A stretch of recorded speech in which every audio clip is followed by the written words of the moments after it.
My thing just says started. You guys say anything? It says we're live right now. Oh, what the hell? I have no idea what's going on. And freaking Google and their Chrome and whatever else has got my computer screwed up here. I would have liked to kept my Opera browser. Had to get rid of it today. Whole big thing, crashing our network security. Now I've got to go back to Google. I keep getting these pop-ups coming up saying page unresponsive. Then it goes live. I don't even know it's live. I'm going to keep clicking this button. But if you guys say we're live, well, welcome back to another Beer Flow show. If you guys can see us out there, go ahead and drop a comment. I guess my thing is still saying starting, but, we're going to go ahead and roll with it. And I've got Eric here, who's back from his tour around. We'll find out what he went through. Welcome back.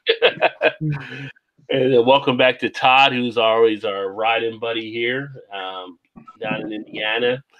And, of course, Joe is actually not here this evening as he said he had to work. I don't know. It's like, I don't even know what Joe actually does, but it seems like he has these weird hours. He could be a hitman for all I know. We just never know. You're going to go and run this real quick, and then Joe is going. So Joe could be running guns for the Russian mob for all we know.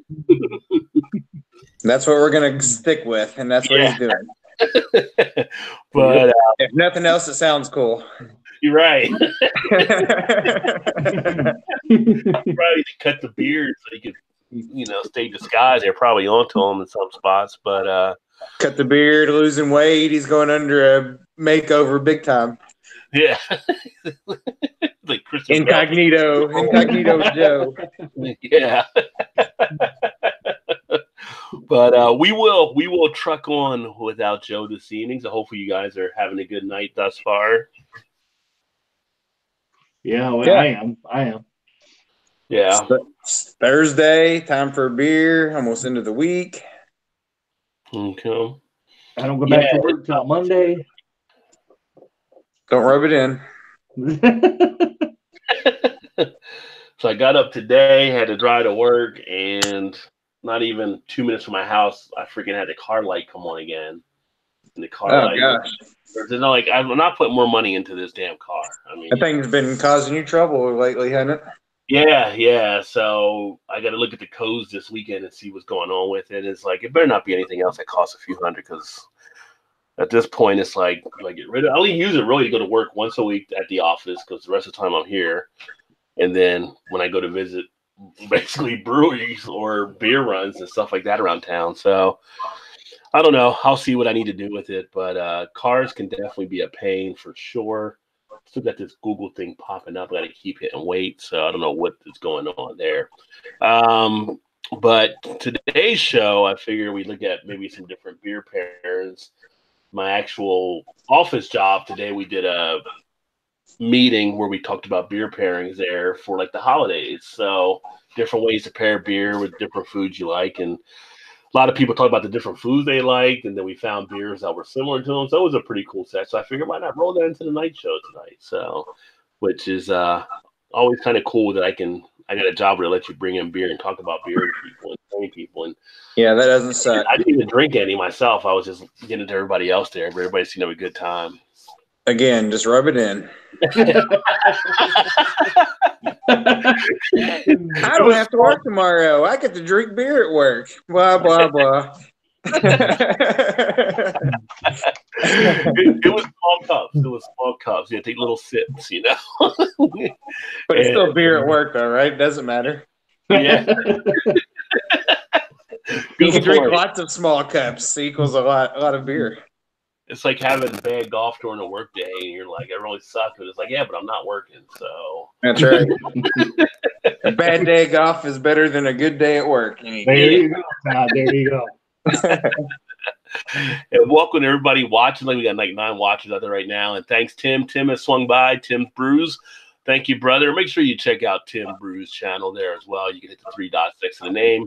We also have Ethan's beer reviews. So Ethan's up here in Northern Ohio. Thanks for stopping in with his Jello. And check out his channel as well. Though Ethan's not posting as much on the beer stuff, it seems, because he's actually working in the brewery doing some stuff now, but has a lot of good footage up there as well. Eric Gilbert with the Cheers Fools. So welcome, Eric. Welcome. Eric does not have a channel, but he's a big fan of the beer community, always involved. Part of the Beer Coalition on Facebook. And if you're not part of that, if you are on Facebook, you can always check out the Beer Coalition, where we talk a lot of beer, share a lot of beer videos, a lot of beer stories, and all kinds of things as well.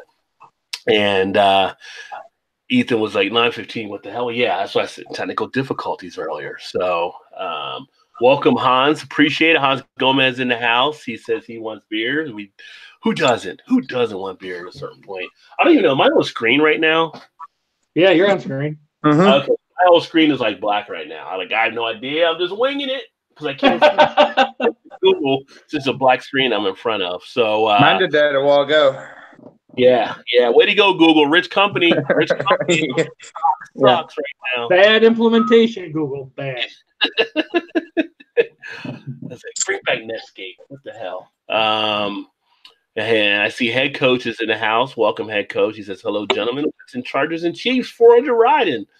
So he's on the game. Big baller right there. And I didn't realize they were showing a stat about the Chiefs quarterback today. I guess he's kind of getting close to maybe getting Peyton Manning for his rookie year or whatever for yards and possibly touchdowns or something. So he's within basically throwing range, so to speak. See what I did there? Throwing range. Yeah. Nice. And Eric Gilbert's having a Great Lakes Winter Ale. Toronto's Great Lakes Brewery, not to be confused with the Cleveland Great Lakes Brewery. So, which would be nice to enjoy one of those beers at some point as well. Speaking of beers, so what are you guys drinking right now? Go ahead, Todd. I'll have you start first. I'm drinking the Cryo. Oh, Rod just left. Oh, I'm drinking the Cryo Citra Nuggets from 450 North. Oh. One will be heading your way, Eric, as soon as I get yours out in the mail. Thank you. Yeah, this is a double dry hopped, double IPA with 100% Cryo Citra hops. Nice. Is that the one that's going to be coming in my package, Todd? It is. Yeah. Woo! All right. It's 8.5 ABV. All right. And I'm having tried but true M43 from Old Nation. I can get this pretty much. I can get this, the Boss Tweed. And they made some more of the Cart Horse too. I can get that pretty regularly now. I wish they had the Full Earth out and the Greenstone. Those are the two that still aren't out. This is a New England style Indy Pale Ale, 6.8%, 65 IBUs. It has the ingredients that they use. It says the malts are Pilsner, wheat, and oat. The boil hops are I'm probably hacking this up. Calispo, Amarillo, Citra, and dry hopped are Citra, Amarillo, and Simcoe. M43. Yeah, that's a good one. I don't think. Did you send us the Cart and Horse or whatever it's called? I thought I sent all of you guys that and Full Earth. I think you did. Okay. Yeah. It's what's the other one? Don't they have another one that's out? It's like a double dry hopped or something. Boss Tweed. Yeah, they're starting to make that year round now too. Well, no, but don't they have another one though? It's like from their base, and then they're doing something different with it. I thought I saw something online. They had this one. This one they put strawberry in it, and I wasn't able to get that. And then they had a double dry hop version of this too, and I didn't get that either. Maybe that's the one I was thinking of, the double dry hop. Hey, welcome back to your show, Rod. Maybe one of those nights I can see that right now. So I totally, of course, missed what you guys are drinking because Google screwed me up again. Well, we can go through and do it again if you'd like. Yeah. So what are you guys drinking there? Take two. Eric's drinking the M43. M43, nice. And I'm drinking the Cryo Citra Nuggets from 450 North. Nice. I need to drink those as well still. This one's pretty tasty. Just so many beers right now. It's kind of hard to get them all in. So, yeah, it's a tough problem to have, isn't it? Yeah. Yeah.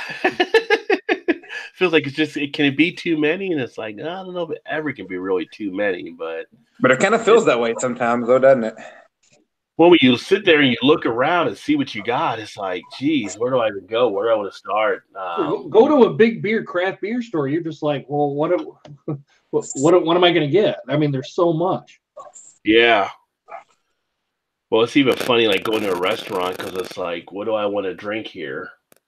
Because I've had like so many of these already. I think I'm going. What about you, Rod? What are you drinking? I am actually. Looks like you got moonshine there in your mason jar. The way I'm going, I wish I did have some moonshine right now. No, I'm actually going to drink 2 of the home brews that were sent to me from Stephen Armfield for his Eclipse brewing that I was going to mention here. Oh, yeah. So I got to pull up the details I had on it. Give me 1 second here. I know this one here is the hazy cider he did, and then this is the coconut doppelbock, banana doppelbock he did too. So they put those in plastic screw top bottles? Well, he's a home brewer, so he's just doing a home brewing. Yeah. Those look like from the Mr. Beer kits. I thought the same thing as well. Yeah, but looks like an A&W bottle. It does. Oh, I could sneak in the beers at A&W possibly. You know, I've actually done that with a home brew. I put it in a 2-liter and tightened it real tight just to see how it would do, and it actually worked okay. Well, when I was starting, I was using like the Mr. Beer Kickoff. I mean, you could put in there, you had that nice seal on it, so you were definitely in good shape. Is the whole thing when you have the plastic, when you first do it, it's fine. You're noticing that. I think you do notice a little bit when it goes to the glass or whatever, but I haven't had these ones out of here yet. So we'll see what the taste is like.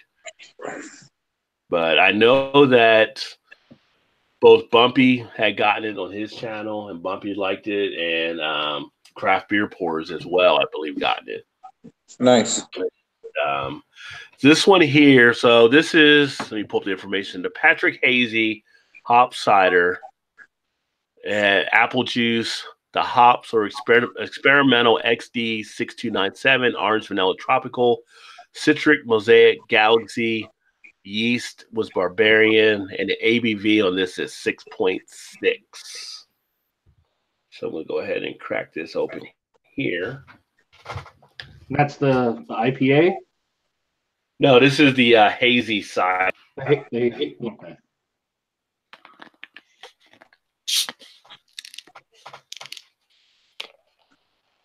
So again, my screen is black, so I don't know if you guys see me pouring this or not. Yeah, we see you.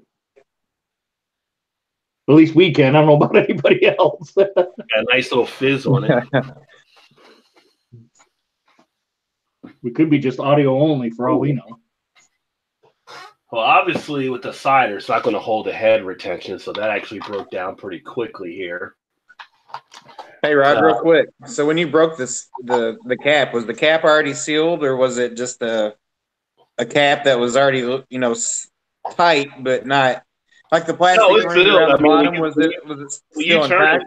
When you turn it, it cracks, like you can see. Okay. Yeah. That's what I was wondering. I didn't know if you were just using a bottle, like a pre-used bottle, and then just sealing it back up. No. I mean, that's how it is with the Mr. Beer type stuff. I mean, those ones you can reuse if, obviously if you're keeping them for yourself or whatever. Right. Apple break, but okay. There's the look on it there, but it does have a nice haziness. And I can tell you just from cracking it open, I did get a nice burst of vanilla and tropical coming out on the aroma as well. Yeah, it's got a nice little citrus feel to it also, but you do pick up some of that apple in there.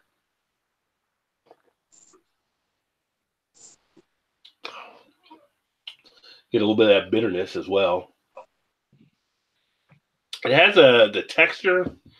I would say the texture that I get in there, I get a little bit of a chalky type feel, kind of like a Alka-Seltzer a little bit from the carbonation. But flavor-wise, you get a nice tropical citrus bouquet of the flavors.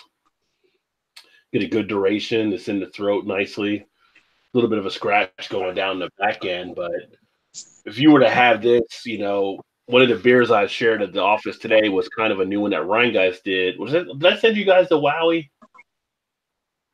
I don't think so. The pineapple. It's pineapple something else beer. But anyway, it's kind of like a hybrid between a beer and a cider. And that's what you're kind of getting in this. It's kind of like a hybrid type feel. Now, the ABV on this one is 6.6%. So, and the Barbarian was kind of the yeast that he actually used, but it's definitely pretty decent.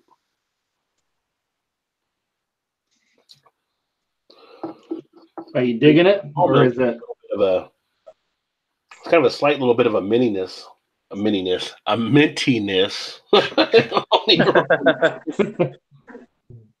Almost like a little bit of a mint in there. Still has a taste of mint. I don't know if you guys can hear that or not. It's got a little bit of good crackling still taking place. Do you taste the mint at all? I do now. I do pick it up now, a little bit in the aftertaste.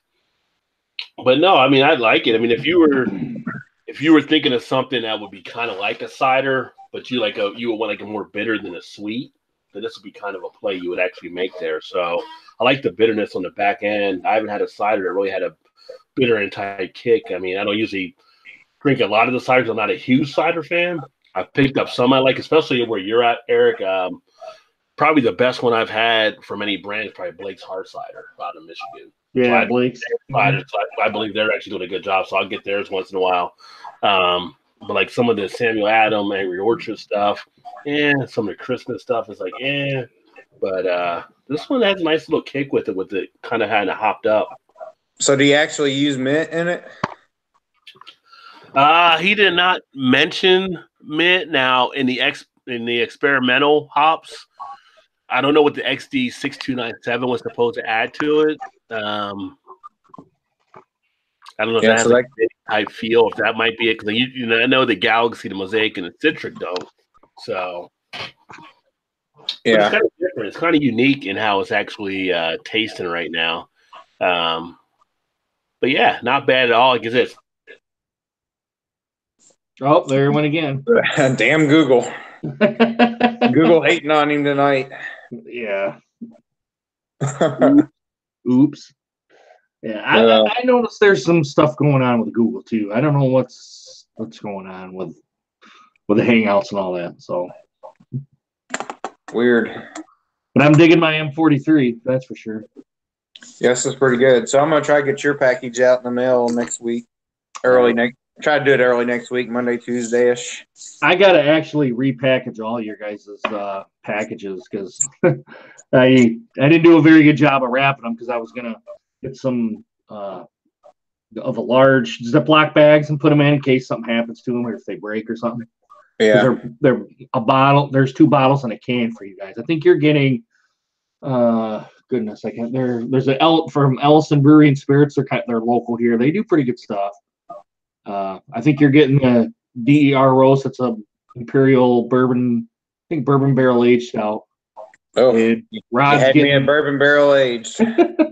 Rod's getting one. It's called the I can't remember if he's getting the Gravity Shift or he's getting Descending Opinions. And Descending Opinions is like a bourbon barrel aged barley wine. Oh, nice. Yeah, that one's really good. I like that one a lot. I can't remember what they're. The next one I'm going to drink tonight is going to be from your state there, Oddside. Pick this one up today. I've had that. That's good. That's really good. That's good. Bourbon barrel aged Imperial Mayan Mocha. That's good. That's really never had it, but I've seen a lot of good things about it. That's from Oddside. Yes. Yep. Yeah, I got the Rye Hipster. Now, how close are they to you? Grand Haven. Oh, Grand Haven. That's like on the west side of the state, south of Holland. They're over by Saugatuck Brewing is where they're at. Oh, okay. If you guys get Saugatuck Brewing, Brad went away again. Looks like he tried to come back on. Yeah, we get some stuff from them. I really like their Neapolitan stuff that they have. Have you had the bourbon barrel aged one? I haven't, but I've seen it around, but I haven't picked it up.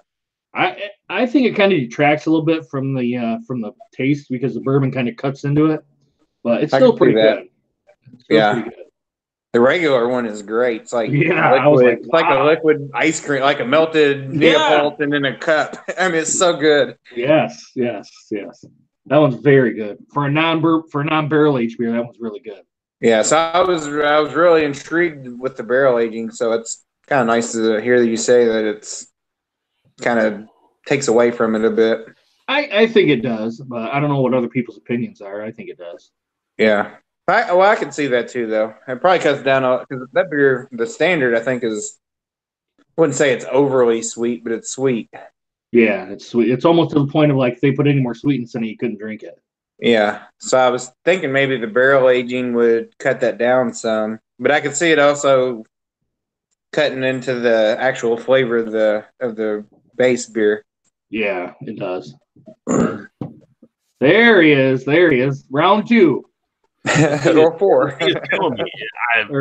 It's killing me. I need to see if I can find out online why this keeps screwing up like this. Gotta pay your dues, Rod. Gotta pay your dues. So it like died out in the middle when I was talking about the beer. Yeah, you were right in the middle of it. Yeah. No, it's good though. It's got a nice feel to it and everything, but trying to go online and type in here and see why this keeps crashing. I'm sure. I don't know. I've had issues with Google Hangouts too. So. Oh, this sucks that I can't even get all the stuff out there that I wanted to talk about in this one. Like I don't know why it's happening. There's a lot of forums out there about Hangouts keeps crashing now. People saying fix the problems with Hangouts. Yeah, weird. I wonder if they're trying to, not say to get rid of it. And that's the reason why. But I wonder if they're not supporting the Hangouts anymore. It's interesting. I don't know what maybe happened. I went to Internet Explorer to try to come back in, and then I could see you guys, but it wouldn't have any volume or anything to it. Oh. Are they looking to go in a different platform, Eric, when you say that, or? I don't know. This isn't the first time it's happened kind of for this. So I honestly, I don't know. But they're supposed to be killing Google Plus. So I don't know if that's going to have an effect now too. Yeah, I read that they were going to kill it. Are they going to kill it, or have they already killed it, or? I heard now it's like January. So. Does YouTube? Can you go through YouTube and do like any invites for like a live kind of video hangout type thing? It'd be through Facebook, but you could probably do it instead of through YouTube. Yeah, that'd be kind of interesting, maybe. Well, I mean, instead of doing like Google Hangouts, I didn't know if YouTube like offered something, you know. They have YouTube Live, but I don't think you can have multiple people on at once. Okay, that's what I was wondering. I didn't know if you could do that or not. Yeah. So I don't really mess with YouTube a whole lot other than watching your all's videos and whatnot. I've dabbled in the YouTube Live stuff, but I think it's only in its infancy if they're going to keep it. I don't know if they're going to kill it and try to go with the Hangouts or what their plans are. Let me see here. Well, I'm looking under settings because this one thing says some stuff to do. I wonder if anyone in the comments has it. I haven't even got the YouTube. If you any comments there you want to read while I'm trying to figure that out, that's good too. Yeah. We've been ignoring our I haven't been able to see him to ignore. Let me get it here. Shit, I'm on my other account. And if you can still hear us and see us, is anybody else having any issues out there? Now reading for Joe will be Eric. Yeah. I'm no average Joe, okay? There's only one. There we go. All right. I guess where do you guys want me to start? I don't have them up right now. Well, I might have the last one up. Let me see. Well, I forgot. I forgot where I left off because it wouldn't work. Like, you guys see me now? We can see you. Yeah, I have you up through YouTube, but you're coming through here, right? We can see you. Okay. Tim's Brew, Ethan, Eric Gilbert, head coach, Cody Stark, passion for hunting and fishing. You can definitely start with Cody. Wasn't there before, so I'm the 10th is here. Reining in your parades here, one sip at a time. What's going on, everybody?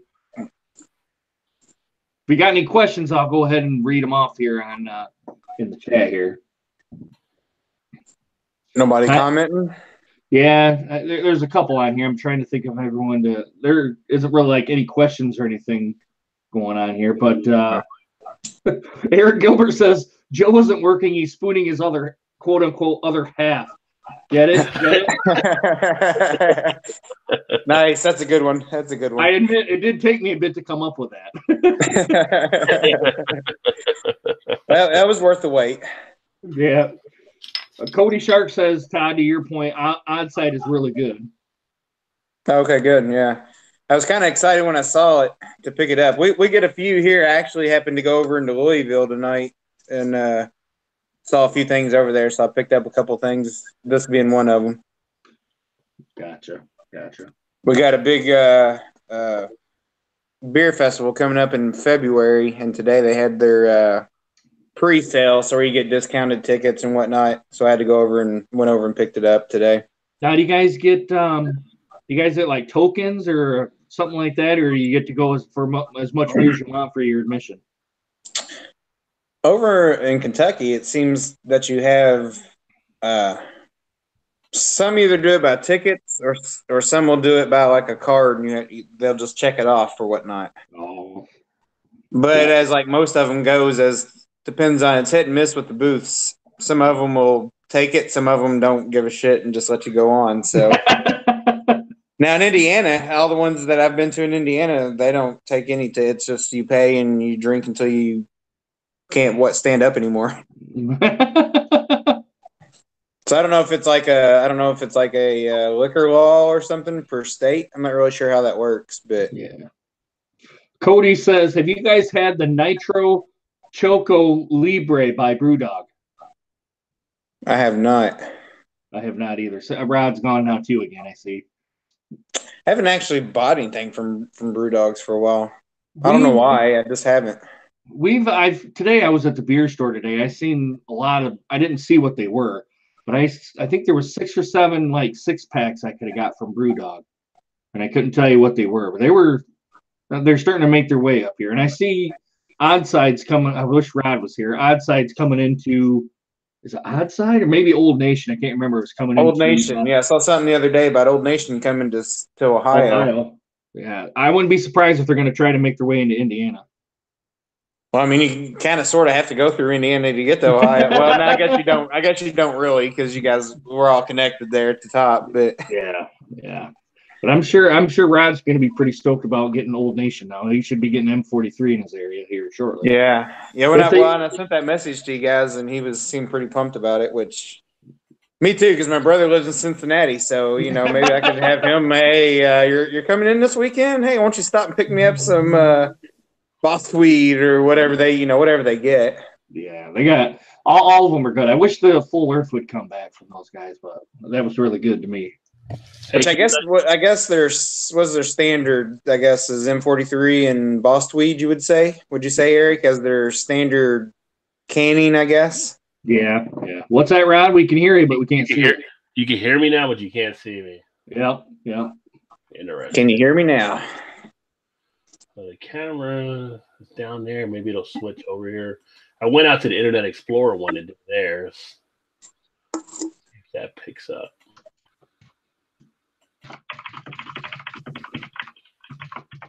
Here by the number says his Gophers are headed to Detroit to play in that Quick Lane Bowl this year. Man, there's way too many bowls. We got some stupid name for our bowl, like camping something. I don't know. I think you guys got effed over personally. Got what? Got effed over. Well, I mean, it's the Big 12. It is kind of like respect. I don't know if it's fully out there from a lot of the people. Hey, we play Florida again the third time in 4 years, so. Yeah, well, they're trying to keep it more regional now, so the teams aren't having to travel to like California and nobody show up, and then the schools, lose money or whatever. Yeah, bring that Florida team to the Big House in January and see how they do. Yeah, exactly. What day are you guys playing there?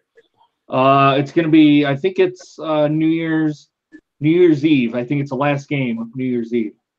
Okay. I actually think it's a night game. What bowl are you in again? The Peach Bowl. Where I don't know where they play the Peach Bowl at. The Peach Bowl is usually in Georgia, I believe, right? Yeah, I'm thinking like Atlanta or something. Oh, at the Georgia Dome. Although I think they play, don't they do like the Chick-fil-A Bowl in Atlanta also? I'm not sure. Hell, I don't know. It's hard to keep up. They change names every year now, and heck, I thought we were going back to the Outback Bowl time. Yeah. Yeah, I don't know. I kind of hate college football. I mean, I love college football, but I hate the system that we're currently in. There's too many bowl games. There's too many. I mean, when you're getting teams that are 5 and 6 that make it just to fill the bowls, there's a problem with that. Yeah, I think you got to have at least a 7 and 6 record, or 7 and 5, excuse me. Yeah. Well, that's what they're supposed to do. But like last year, they didn't have enough teams to even qualify for that. So they were taking, I think they took like 3 teams that ended up being like 5 and 7 or something. Yeah.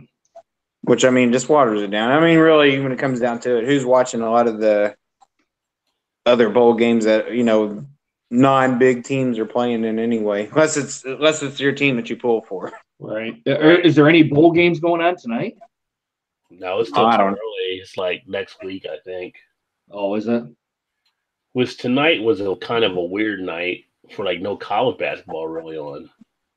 Well, they had Villanova just got beat by Penn before we come on. Yeah. Oh, for basketball time? Yeah. Mm-hmm. Villanova played at Penn for whatever reason. Ended up getting beat by 3. And they were ranked, 18th or 16th or something like that. Yeah. Let me see here. So now you guys can hear me. You just can't see me. Can't see you. So I'll just leave it like that, I guess, for right now and try to figure this out another point. But let's see here. Where did I leave off on those comments? I had Hans was out there earlier. Head coach Eric. So Cody said he was here. Cody missed last week, so he was glad to see we were doing live. He likes watching the live stream, so appreciate it, Cody. I'm busy with work and school. Went out last night. Had tried a beer that was very good. It was Nitro Coco Libre by Dog. Never saw the Nitro version. I've heard of that one now. I was telling Todd we can get quite a bit of BrewDog here in Michigan. I think they've made their way here. Here's the set. And Cody said he had the M43 and the Boss Tweed. Nice. So, hi, Shannon.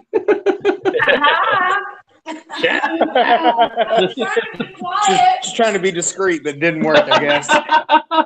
It's about to get crazy. Yeah, she kind of fails in that area. Yeah. There's no incognito switch there for sure.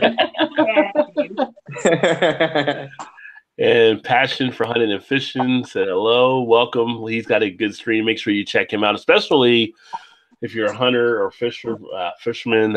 Passion does some pretty cool stuff on there. He has some great streams as well. So make sure you check him out. Appreciate the like there. And if I know I appreciate you liking it because tonight's been kind of a crazy situation taking place, but trying to talk our way through it. And these 2 guys on camera holding it down. So we're trying our voice and see my icon pop up from time to time. But yeah, if you do like what you saw, make sure you like it. And if you're new as well, make sure if you do want to see some of the other stuff, because these aren't always like this, we're just having some technical issues, make sure you hit that subscribe button. And make sure you also check out Eric's channel. Eric does his stuff here out of Michigan and talks a lot of Detroit sports along with the beers and stuff too. So make sure you give him some love. And then head coach said a little passion. Chris says he sees it, so Chris was seeing some stuff back then. Steven's in the house. Hello, Steven. Steven, Eclipse Brewing. Check out his phone. I meant to pull that up earlier, so let me pull that up here too, so that you guys can take a look here. See if is your wife having a beer tonight, Todd? Do what? Is your wife having a beer tonight? Nah, it's her Thursday and Friday to work. So. Oh, so no Miller Lite then, right? Right. I'm having ice cream tonight instead. Hey, that works. That works. Can you guys see the screen there? Yep. Eclipse Brewing. All right. Yeah. So Eclipse, Steven was the one that sent me the beers here. Make sure you check out his channel as well.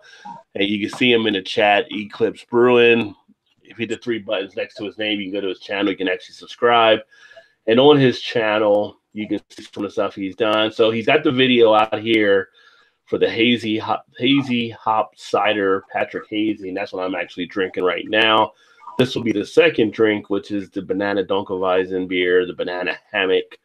Never thought I'd be drinking something with the banana hammock, but you know, here nor there. But we're gonna try that one here in a second. But really cool guy, a lot of good stuff. Make sure you jump out there, show him some love as well. He also made mention, we were talking about when I opened this bottle up, that it is a seal ring. And so when Todd was asking how, I think it was Todd, you were asking how it was cracked and stuff. So yeah. Mm-hmm. Yeah. And he said the mint was very unexpected from the hop. So the mint was in the hop. So I don't know how many of the, I don't know if Bumpy caught the mint or if Brandon caught the mint on craft beer pours, but I caught the mint in there and it was kind of different. So kind of like that. So the Chris's answer on the test, no, it wasn't mint crack. It was just the hop. As Eclipse said. Nice. So Roder, they out of Cincinnati? Is he out of Cincinnati? No, actually, Steven's in Seattle. So he shipped. Oh, yeah, well, that's right. That's right. Yeah, I remember you saying that now. To me across country to try these beers. So that was very awesome. I really appreciate that. And then Trish is actually one sip at a time. So she actually got the ones for craft beer pours there. And she actually said the mint flavor was crazy. So she got the mint out of it too. So that is awesome. And then she says Eclipse will be a famous brewer for sure. I can't even show you because I can't even get the picture of him on here now because my camera's not working right. But he actually sent a couple bottle caps, which are pretty cool. So one of his bottle caps is the logo that you see there, the kangaroo, which was pretty sweet. And then he had one with like the eclipse of the, I guess it was on the moon or the sun, I believe. So it's a really cool designs there as well. So he's definitely on his way for sure. And he also had the kombucha that he made. So something a little bit different taking place. So he's got a lot of good stuff happening. Beer by the numbers. Cheers, all Ryan's in the house. Salutations. And Cody asked, have we had the Nitro Choco Libre, which I already said I had, and I don't think you guys have had it either, right? No. I seen Brewdog today when I was at the beer store, but I just seen the Brewdog on there. I didn't see what they had. Yeah. My anticipation is that I will get more Brewdog stuff coming in with them being now in Columbus as well. So as if I have more place to put beer, as we just said a little bit ago. Plus you got Old Nation coming your way too. So yeah. Well, we got them coming, and we also got Cigar City coming out. Cigar City just made news. They're going to be opening in Ohio as well, getting their distribution here. Well, they're in Kentucky now, anyway. Cigar City? Yep. Not up this part. They haven't yet. I mean, oh really? I'll look for them. I was just in Louisville tonight and picked up a couple things, and they had I don't know most of their base beers there. Well, that's good then. So Jo should get those over at the Party Source and a few of the other places around here. Yeah. Only thing I didn't see was the High, but they had pretty much everything else. The cracker, whatever was their cracker ale or whatever it's called. I wonder if they sold all Highlight because that's like their flagship. I don't know. Yeah. Gophers. Gophers going to Detroit to play in the Quick Lane Bowl this year. DJ Fleck coming back home, baby. Who the Gophers playing now? It's probably some MAC school. And who the hell was Quick Lane? How much money have they made? They can afford a bowl game. Never heard of them. Cody said Full Earth was his favorite. Thought it was okay, but I'd rather have Boss. Oh, sorry, wasn't his favorite. Thought it was okay, but rather have Boss Tweet. I thought Full Earth was outstanding. I thought it was good. I mean, it was all you're relating them against all these other beers that they're actually doing now. Yeah. But that one they had with the Greenstone, I thought that was really good. I had that right below Boss Tweet. Yeah, I seen Cart Horse today too. I almost got that. Yeah, and they got like a strawberry cart horse or something, don't they, as well? Strawberry M43, which I think it was brewery only to get it at. Okay. And then Ryan said way too many bowls. He agrees. Yeah, it's just so many bowl games, and it's like you have teams that are now getting there like at 5 and 6. Yeah, Todd was saying that too. 5 and 7 or 6 and whatever, and 6 and it's like it used to be that they meant something back in the day. You know, you had to have a really not just a winning record, but a good record. Yeah. Before everybody played 11 games, and you had to have at least 6 wins, which gave you a winning record at 6 and 5. Now you can go 6 and 6 or 5 and 7. Even last year, you could make it in. Right. It's like who really watches those anyway? They should just do like every other division, make it a 16-team playoff and be done with it. 16-team playoff? Whoa, that would take a while. Put everyone in the top. Put everyone in the top 25, that final top 25, and say, go at it. No, but I think that's what they do in all the other divisions, right? Division 1 or Division 2 and Division 3 is like a 16-team playoff, I believe. 16 that they go through? I believe so. Yeah, and I think like the first 2 rounds, I think the higher seed gets the home game. Because I was if anybody out there knows for sure, then comment. But I think that's the way it is. I know there's quarterfinal, semifinal, and then of course the final. But I don't know if they went out past that. But like you're looking at like 8. I think 8 would be a good number. People were saying that'd be too many. Well, then do you take that? They had that argument today on one of the sports shows. They said, would it take away from the regular season? It can. I don't think so, because I'd be more inclined to watch a first round game that means something as opposed to one of these shitty bowl games that it's just one and done. And most of the time, your seniors that have a chance to go pro aren't even playing in it anyway. Not now. It used to be they did, but now it's like, why do it? Especially if it's like one of these half bowl games. Todd, speaking of that, I'm not even think I'm going to watch the Michigan-Florida game because a lot of the seniors of Michigan are not going to play because they want to stay healthy for their tryouts and get drafted. Yeah, that's what I was going to say for like the University of Kentucky. They've got a couple guys that are one of their linebackers was like the best linebacker in the country. And he's skipping the bowl game, and a couple of the other players are skipping the bowl game. It's like they're right there ought to tell you something. They don't even, which I can't blame them because if they're going to get drafted, then why take a chance on getting hurt? Mm-hmm. In the last game of your career in college, and then maybe ruin your professional career. Yeah. Yeah, we got some people that are upset because Will Greer's not going to play, but I'm like, I don't blame him. No, not at all. Well, it's like, what is it, Boza, that for Ohio State? He quit halfway through the season for that reason. Yeah. Which I don't know. He only got a draft stock. I mean, well, yeah, he was hurt, but I mean, I think he had a chance to come back maybe this year, but he didn't. Yeah. He chose not to. Right. I could be wrong on that too, but don't let Shannon hear me say that. But. Let's see. So, Eric Gilbert was on to Boulevard's Whiskey Barrel Stout, so that sounds pretty good too. And then Cody was saying he needed to try some Cigar City.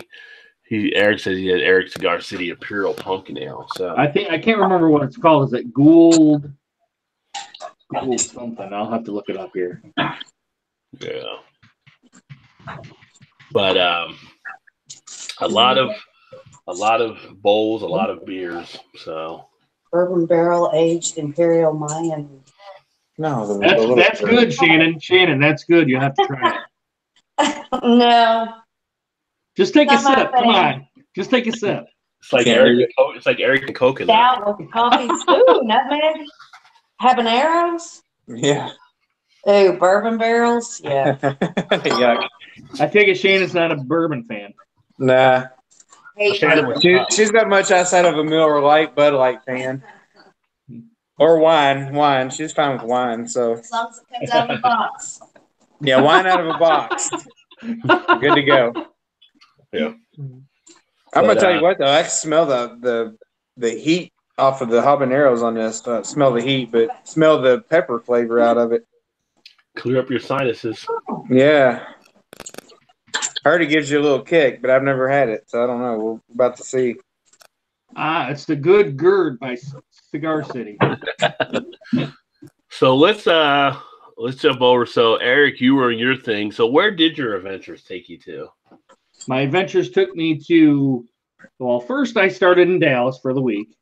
Then I came back Friday night, was here Saturday, jumped back, had to go back to Detroit, jumped on a plane there, went to outside of LA called Corona, California. I don't know how many people on your channel know where Corona, California is. Then I jumped on a plane, went to Lodi, California, which is just outside of Sacramento. For those were 2 days in Corona and 2 days in Lodi. Then I jumped back on a plane again and went to a place called Tumwater, which is just south of Seattle. Was there for 2 days, jumped on a plane, had a 4-hour plane ride back to Detroit, and here I am. Wow. So you actually jumped over a good amount of spots here across the country. So any of the interesting beers you tried while you were traveling? I was at the Lodi Beer Company, which is right in Lodi, California. I don't know. It's kind of a more or less a bar and grill, more than it is like a brewery. I had quite a bit of their stuff. I had their IPAs. They had a red ale. They had a lager and golden ale, all that sort of stuff. Every beer I had from them was pretty good, but I liked they had a porter and the red ale I liked the best out of them. I got a flight of 7 beers for $13, which I thought was a steal. At that. Pretty good deal. Yeah, like 4-ounce flight, 4-ounce size. 5 ounce. Oh wow. That's really good. Good deal. I was pretty buzzed by the end of the night, I'll tell you that. I would almost say, Eric, you almost got a Rajay deal there. Almost. I could put a stamp on it. That's a pretty good deal. And then when I was in Seattle, that's Rajay approved.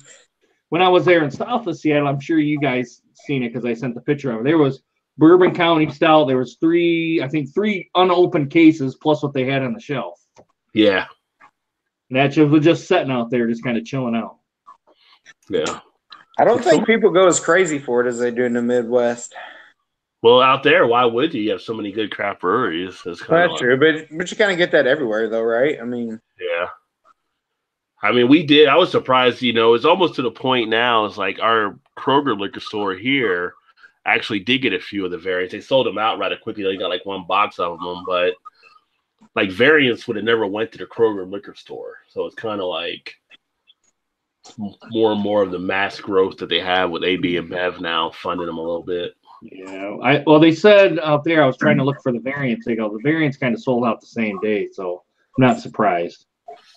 Yeah. I wonder how like Kroger, like in your area, gets that kind of stuff, because our Kroger here doesn't get anything like that. Outside they do sell the urban wheat. Urban wheat, is that the one? The wheat ale 312. 312. Yeah. 312 when they do the Goose IPA. People do buy it around this area. So I've always been told that when they do the Bourbon County is based on where they're actually seeing other Goose Islands be sold. So. No, I know that. Yeah, I know that for a fact because our local bottle shop here that I go to, I know the owner pretty good, and that's what he said. He said if you don't buy the main steady basic stuff that everybody distributes, then you're not going to get like the specialty stuff when they come out. I mean, he'll get the Bourbon County, but he doesn't get the variants. Well, then I kind of say to Goose Island is make better beer. Make the base stuff better. Yeah, like we get a lot of the base stuff of everything, but we don't always get the special release stuff or whatever. Like some of the people say it was better before they went under the umbrella, but I didn't really drink it back then, so I couldn't really compare. I think the Goose Island IPA to me is like very, what is it? What the not sessionable or watery. I'm just thinking it's like less than. It doesn't really have any flavor, I guess. It's kind of bland to me. That's not good. Yeah, I would say it's a transition beer. Very basic for an IPA. Yes, basic is the right word. Yes. I would call that a transitional beer for somebody that's not used to drinking like an IPA or craft beer. You can kind of start them all, kind of the same with I think Sam Adams. You just you can never going to get much of anything over the top, but it's going to get you kind of familiar with the style. Right. The wheat ale is kind of the same way, although I like the wheat better than I do the IPA. Yeah. What's funny, I saw they got the one Sam Adams commercial now where Jim Cook's talking about how they went out and searched all these different hundreds of hops, whatever. They got like the 16. These are like the 16 best hops. I don't know if you've seen that commercial or not. Yeah, I have. Yeah. And I'm like, they're still discovering hops. How do you know that there's 16? Like, you just stop there. I mean, there's more hops that have been found and created since then. Right. So, I'm gonna tell you what though, this beer has got all kinds of crazy stuff going on with it. What beer is it? That bourbon barrel aged Imperial Mayan Mocha from Oddside. Do you like it? Oddside in the house, another Cincinnati brewery. We're kind of close to us. It's stout with coffee, cinnamon, nutmeg, habaneros added, then aged in bourbon barrels. Do you like it? I do like it. It's interesting, and definitely get the habaneros because it kind of sets your mouth on fire a little bit at the end. I liked it too. I had it. I'm like, dang, this is good. You definitely get the cinnamon. I don't really get a ton of the coffee, no, or the nutmeg, but I definitely get cinnamon and habanero, and just a little bit of the bourbon barrel. Yeah, I got the right. It's interesting for sure. Yeah. Oh, I forgot to tell you. Did I tell you guys that Brewdog's put a tasting room in Cincinnati? Yeah, I think you said something about that a couple weeks ago, maybe. Yeah, so we'll have that. Plus, the platform tasting room will be opening too. Nice. So much freaking beer. Terrible problem to have. But all the Mad Tree beers that you gave me, Rod, I liked all of them. The Mad Tree. Did you like them all? Well, that's good. Yes. Yes. Which ones did you get, Eric? Well, the ones that Rod gave me, I could tell you what they were. Good answer. Good answer. Yeah, here's your sign. When I did the beer tasting today, one of the beers I shared with the group was the Mad Tree Lift. And like a couple of people were like, I've never had this one before. Like, you never had this one from Mad Tree? Like, they're like, no, it's only been like psychopathy and a few of this or that, but they all like really like the Lift. It's a nice little Kolsch. Which one, Ron? The Mad Tree Lift. Oh, yeah, that's a good one. I mean, Mad Tree's great. I don't really think they make much of anything, at least that I've had, that you just have it and you're like, yeah, they're all pretty good. Yeah, they're I would say one of the top three here. Well, at least for the long, they've been top three between them and Braxton, and I think Rheingeist is in that 3 to 4 possibly now. We have some other ones that are contending. I mean, there's one here called Street Side that really makes some good ones. That's like, I went to there and I did like a video, I think, when I was there for a tasting. I just did a couple of their flights, and like every beer I tasted was like off the chart. Don't they kind of specialize in like sours or something? No, that's Urban Artifact. Yeah, I knew they did, but I was thinking Street Side did too. I mean, they may have some, but they also have like the New England IPAs and some other stuff. Okay. Yeah, I need to pick up some of their crowlers so I could do some reviews with those because they don't really can anything else yet. And then I just did the one I had last week, the Belgian Wit from Sonder. They were a new one, but I just did the review on their New England IPA, which I'll have to upload, which is pretty decent too. Cody said last time he was here, he was here on our show, said he didn't like stouts. And then his friend from Ohio came here and tried sea beans at Oracle Brewing, and I tried some, and now I really enjoy stouts. So never say never with beer. Eric Gilbert says, I have so far stayed out of the Rodenbach vintage ales. I have, but the night is early, LOL. So he might be getting after it a little bit. And then Cody also said Goose Island's like a starter IPA. He was saying, and then the Shorts and Mantry did do a collab as well. Shorts and Mantry did something called Bonsai. Yeah, Shorts is another nice little brewery too. I mean, in Michigan, some of the stuff they do and they put together. They have some nice little flavors in there. In fact, I've got one upcoming that I did of their bloody beer. Have you seen that one, Eric? I have not, no. So this is their bloody beer, and in this one it has peppers and it has tomato and it has something else. And it was just unique enough that I said, well, I'll give it a try. If I don't like it, I mean, I won't like it. But actually, it was surprising. And actually, when I had it, it was basically like a Bloody Mary type beer. And then I was like, well, I can see now why some of these guys will drink these Clamatos or Micheladas or whatever they are. The Chiladas or whatever? Chiladas, yeah. And they'll have like this little bit of a beer type feel to it, or why people used to make like the old Red Eye, where it'd be like tomato juice and beer. It did have a nice little kick to it. So I got to upload that video. But I did do that review more recently. But as far as tomato beers, it kind of said, maybe I will try one of those other ones, do a review on that ones that some of the guys are doing. I've had some of the Budweiser, the Chiladas, and the Chiladas aren't for me. I mean, maybe some people like them, but for me, I wouldn't buy another one. Let's put it that way. Yeah. I'm not a Bloody Mary fan, so I don't know that I like them or not. I used to not really be too much of a Bloody Mary fan either, but some places get crazy on Bloody Marys, I will say. Yeah. It's like a meal in some of the Bloody Mary glasses. Bacon, celery, whatever, kitchen sink. Yeah. What do you got over there? Jalapeno? Throw it in. Yeah, just throw it in there. What do you got? All right. I've seen olives put in them, celery. I've seen like fat shrimp put in them. Yeah, I've seen shrimp. Yeah. Which that kind of makes sense, I guess, though, because shrimp cocktail is kind of the tomato-esque, Yeah. Cody says Shorts releases so many beers it's hard to keep up at times. He wants to try their mule beer. It's like a Moscow Mule, and they suggest drinking it from a copper cup.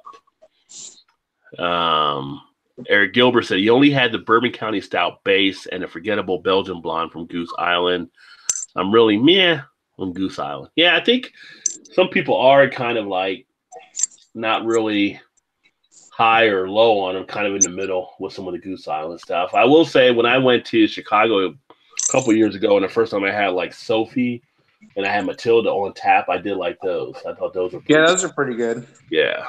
The funny thing with Goose Island is the same people that will dog them because they're AB InBev are the same people that will stand in line at 2:00 in the morning on Black Friday waiting for the Bourbon County to be released. Yeah. That's the only real issue I have with it. It's like you can't dog Goose Island and then stand in line for one of their products. Yeah. Yeah, Eric's Matilda blew up on him, so I think that was a bad one though there or something. I don't know. Yeah, it blew up on me. I cracked open and whoosh, it just came right out of the bottle. I was like, holy shit.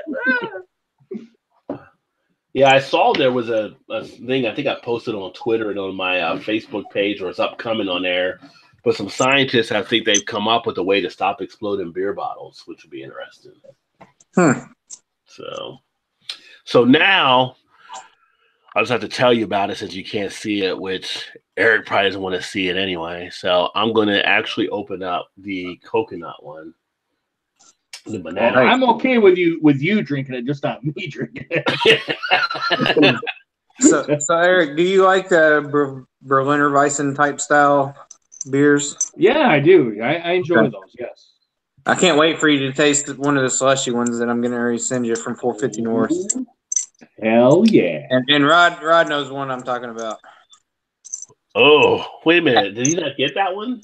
No, he's going to get it, but I haven't sent it. He got it because he was out. Do I?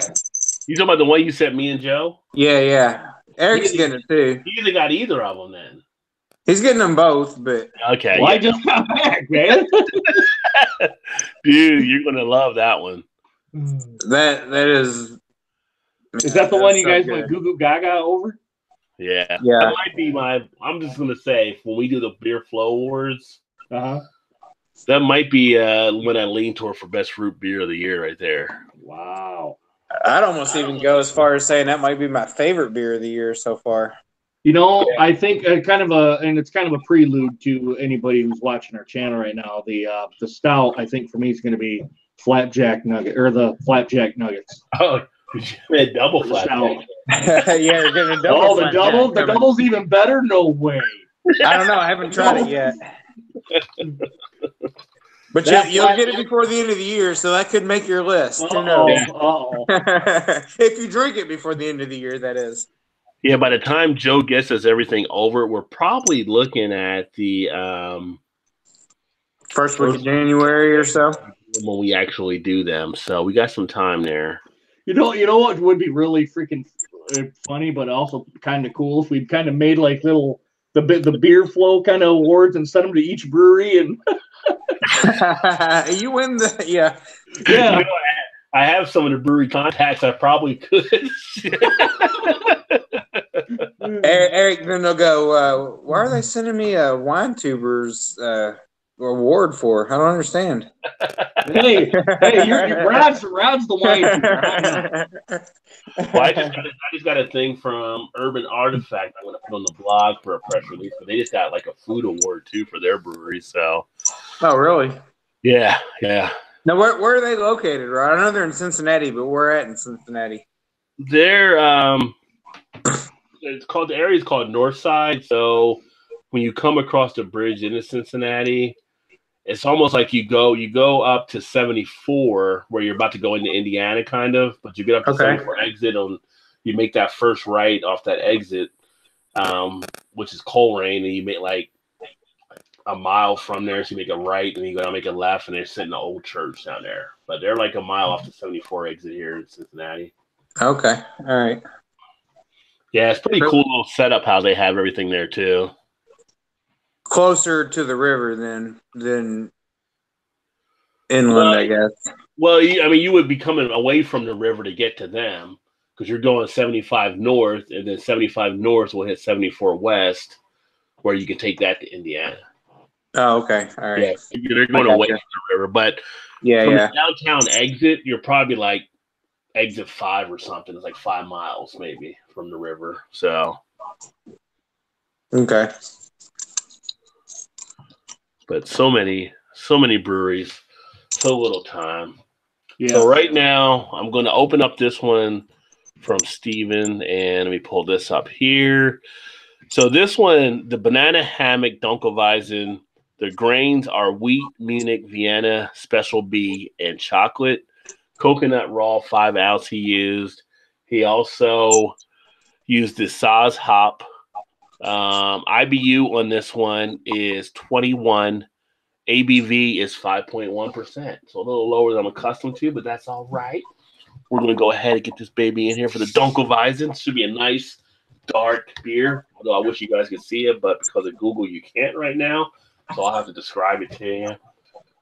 And, it pours nice. It's got like a nice, like a dark copper brown color. Not jet black all. Good head on it. Nice headiness. Dark brown color, almost like a syrup type color.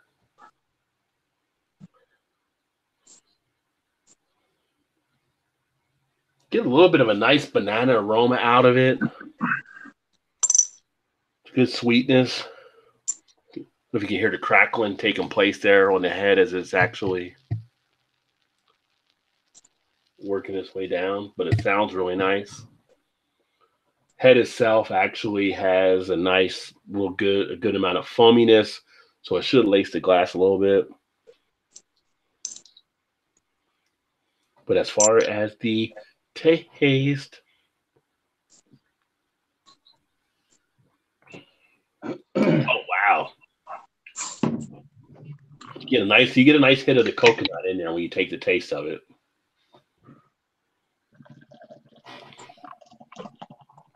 A little bit of carbonation. Definitely feel the bubbles on the tongue. A good amount of sweetness there as well.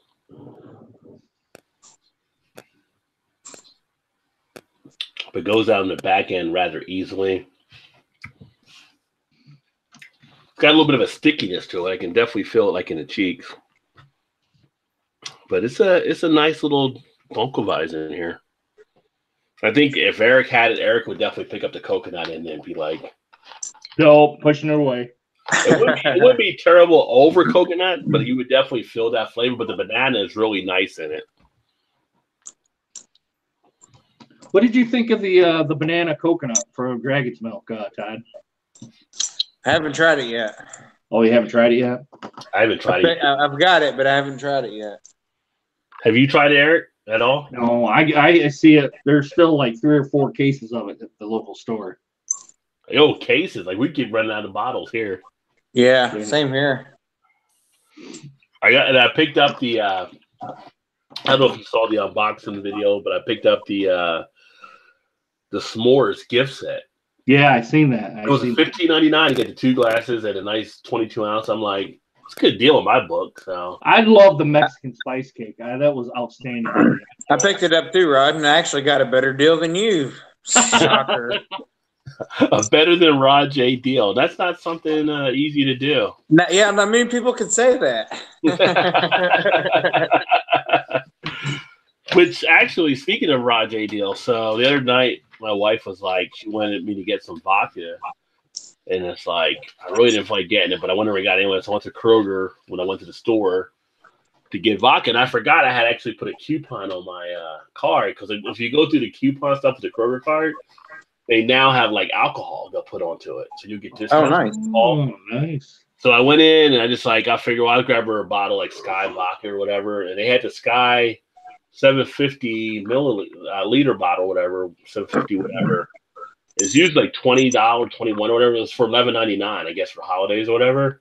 Damn. So I got it for that. Then I went to the register. He ran my card. I got $4 off because of that coupon. So I ended up getting it like with tax like $8 for $7. Nice. Sky vodka. That's a Rod J deal, people. That is a Rod J. That is a Rod J deal, son. That's how Rod J shops. So what does she drink with the vodka, Rod? She actually had ordered a bunch of tomato juice because she's been on a tomato juice kick. So now she can make her own Bloody Marys with stuff. So, all right, so that works out well. Like she'll drink vodka, but she likes it with like cranberry, vodka and cranberry. That's what we used to call Cape Cod when I used to bartend, with a little lime on the edge. Oh, is that what the name of it was? Okay. Mm-hmm. Yeah, she likes that a lot. That was a fun job in college, bartending. Learn to make a lot of good drinks. You get a lot of create your own, and you're testing a lot of different things too. So we used to test our own drinks and see how things would taste together and come up with stuff. And it was funny because we all would like develop different skills. Like for me, like I was always good. Like back then, like Lynchburg lemonades were real popular with Jack Daniels.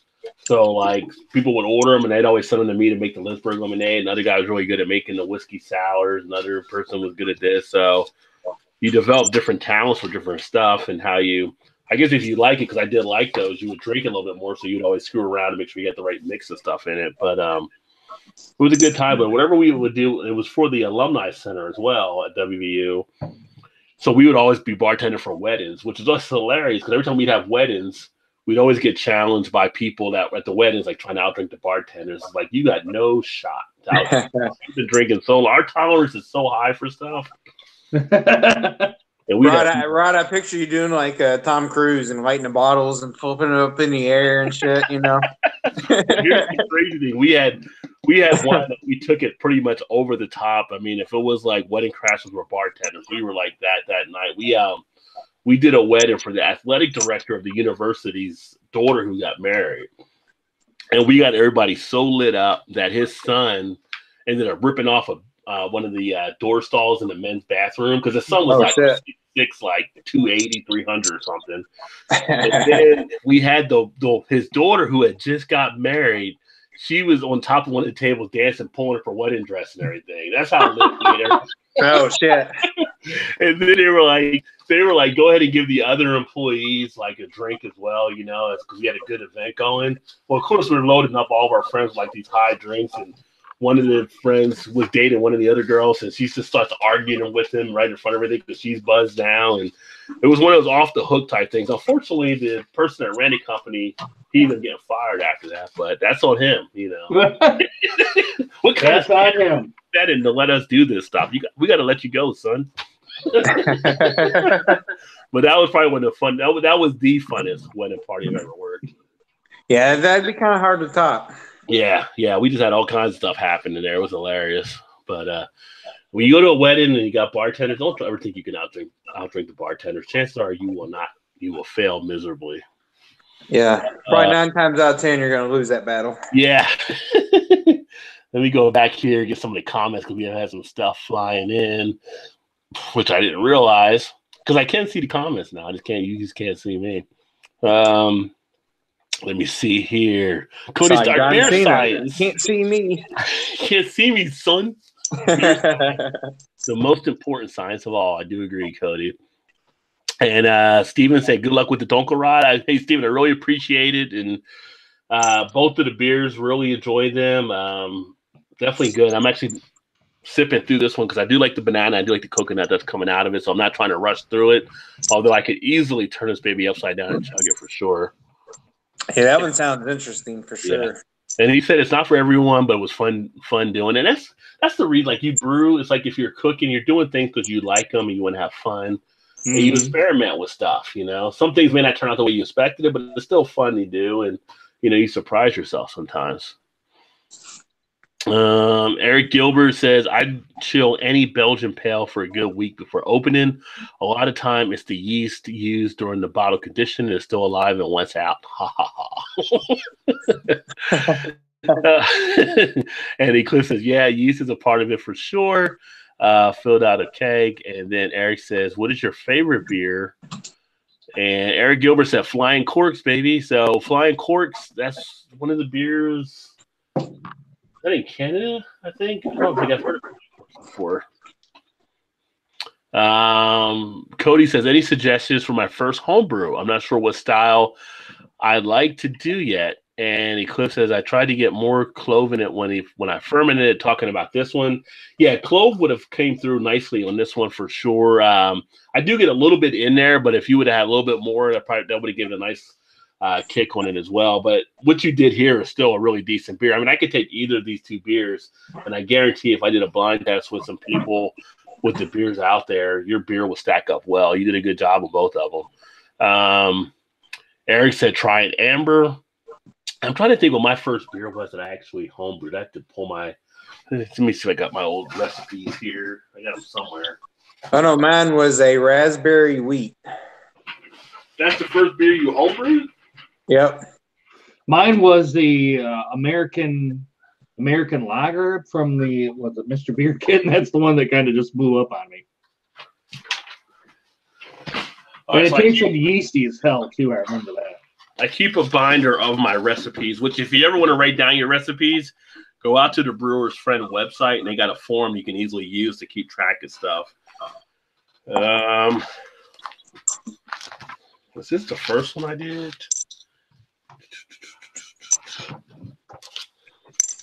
God, it's funny seeing these old recipes I got in books and stuff. Man, for a while, I was brewing like in a constant pace going back to 14. Yeah, the first one I actually brewed, I called it the Pepperlizer. That's what I called it, the Pepperlizer.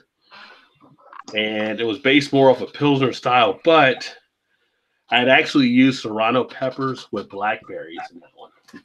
Huh. Which turned out really interesting because the Serrano peppers, the heat that would bring was neutralized by the blackberries that I used, which added a little bit of a sweetness to it. And that was the first one you did? That's the first one I did. I was ambitious, Todd. He's making it sound like I was kind of crazy for doing a raspberry wheat. No, you got to get after it. You take stuff, you look at it. It's like cooking. You got to have fun with it. There you go. You come up with that, and then you make mine look like it was a Bud Light or something.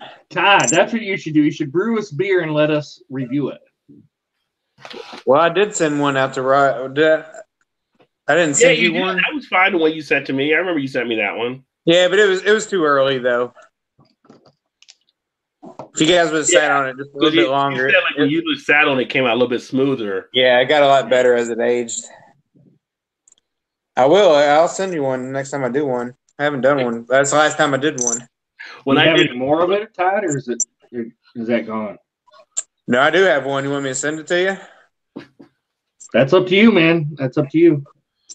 When I did it might be a little malty now because it's kind of old, but I like malt-forwarded beers, so no, I'll send you one then. When I did the Pepperlizer, my original gravity was 1.120, and so the final gravity was 1.036. So the ABV 11.03. Because I get down like that. That's how I get down. Go big or go home, son. When I did the peanut butter beer, that was like 4.46, and that was a little bit lighter. People were still asking to make that one again. Did you do like the powder or peanut butter powder or whatever it is? No, actually it was a peanut butter. Brewer's Best has a peanut butter like liquid or whatever you could put into the batch. Oh, okay. I use that for the flavor. I did one I called it Defibrillator Doppelbock. Nice. So that one ended up being an ABV of 7.09. So when I was over at the liquor store tonight over in Louisville, they were opening up it's a bourbon tasting like area, I guess, station or whatever, but they also had a few beers on tap tonight. They were doing a Bo and Luke, which is a against the grain kind of annual beer that they bring out. But they had it in one of those infusers, and they had actual like Reese's peanut butter cups in there, and they were infusing it with peanut butter cups. Ooh, like that. Speaking of that, Todd, I did see peanut butter Victory at Sea. Yeah, I do. I have the peanut butter one at Victory at Sea in a cellar. Yeah, there's actually a peanut butter cup one too. Hey, Rod, is that the one? That's the one we had at the festival in February, wasn't it? Probably. We had so many. Yeah. I think it was. It all kind of got a little hairy after a while. Yeah. Have you had it? Have you had it, Eric? Sorry, Rod. I think I reviewed it. Okay. But I can't remember what I scored it though. I'm trying to get away from scoring because I don't know. It's scoring subjective for every person. I'm just gonna say if I like it or not. Yeah. You were like how I was a few months back, or like, why score it? And then people were like asking scores, and I started scoring it. But I've actually just done it now based on my personal appeal on it. So like I do the 5-point scale, but like for me, a 5 is top notch, a 4 is very good, 3 is solid, 2 is okay, and a 1 is had better. And so I kind of keep it to a personal thing. That's been kind of simplified. And a 0 is a drain pour. Yeah. A 0 is like, why are you even here? Who made you? Yeah, and when it comes to rating like that, I always like the way Tom the Beer Whisperer did his. It's either simply a buy again or you don't buy again. Yeah. And I did that video a while back talking about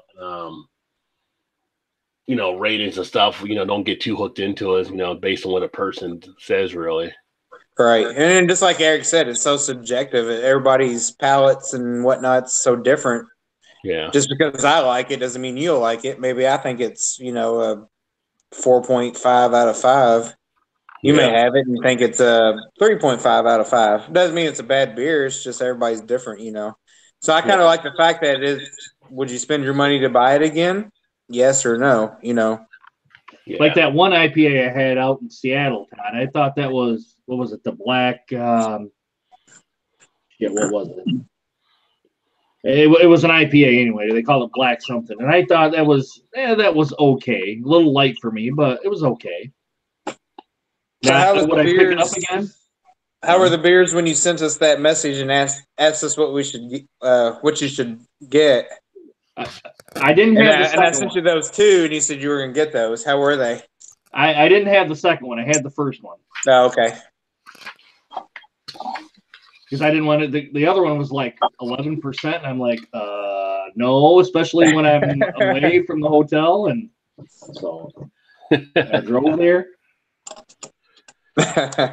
Yeah, can't go against your own PSA there, Eric. Exactly. I can't go against my own PSA.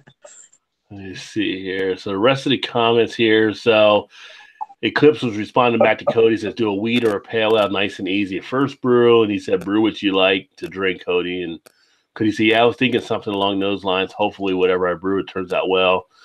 Yeah, I think, just go along. You follow what you need to do. The biggest thing about brewing is the sanitation, making sure everything is good to go in that regard, because any little thing will throw your beer off. And then pretty much follow the rest. But I tell you, if you can boil water, you can brew beer. It's just knowing how to put the things in there and follow the directions and kind of stick to it and all. So, but sometimes if you kind of throw ingredients in that aren't in there, you might make something that's really good that wasn't intended to be. True, right? It's all experimenting on different things along those lines. I mean, you think about how they did beer and stuff until they knew hops could be a preservative. They didn't have the India Pale Ale when it came out. Right. And they realized that, and they were able to start setting it and using that to keep the beer the way it wanted to go. And Trish, I put something. She had like 3 message retracts. I don't know what she said, but Eclipse did respond to her and say, yes, it did, Trish. So I guess she got her answer. Cody said, I like pale ales quite a bit. Just don't want to brew something too difficult. Have fun with it. You got to have fun with it, though. Don't, formalize it too much. I mean, have fun with it. Get into something. Like, I agree with Steven saying brew something you'd like because you're going to be the one to kind of enjoy it and stuff like that. And keep in mind, we're always our toughest critic. It's kind of like some of the stuff that I brewed, I thought it was okay, but I've had other people taste it that really liked it and stuff. So, yeah. You're probably gonna be a little harder on yourself than anybody else, of course, will be. Yeah, it's all experimental, really. I mean, even if you brew the same recipe twice, it's gonna be a little different every time you brew it, really. Mm-hmm. And then Eric Gilbert said, I've been meaning to get into home brewing myself. Love to do only seasonal beers. Yeah, the one thing I would say, if you're doing home brewing, one of the things like people say, well, if you're like if you're just a person that drinks only like Budweiser or Miller or something like that, one of the adjunct lager stuff, chances are you probably don't want to home brew as much because you're getting a better deal just getting that. But if you're a craft drinker, you can actually cut some dollars if you're making your own beer too, depending on what you're making and the size you're making it for, that you're not paying out some of those prices. And it's kind of cool having something that you've made and you said, I created this or whatever. People like it and people enjoy it and stuff. So it's kind of something nice there as well too. Let me see here. Let me see. Oh, I think maybe Trish was asking why I wasn't on cam, and it was because of that stuff I was having. Yeah, that's exactly what it was. Yeah.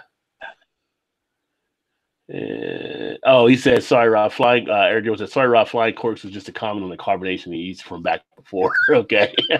Cody did ask you how it did blow up on your beer. I don't know if you saw that or not. Yeah, I put too many carbonation pellets in there. Yeah, that can do it.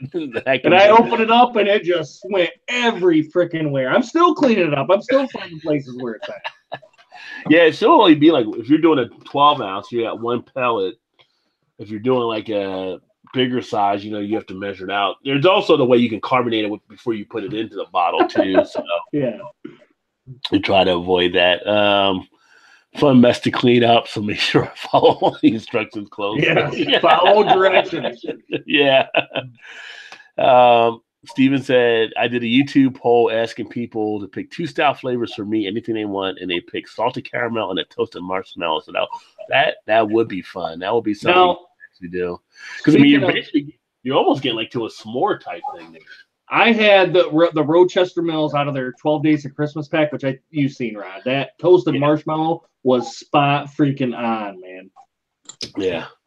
Was that the milkshake beers, Eric? Yeah. I got 12 today. I was going to do one for.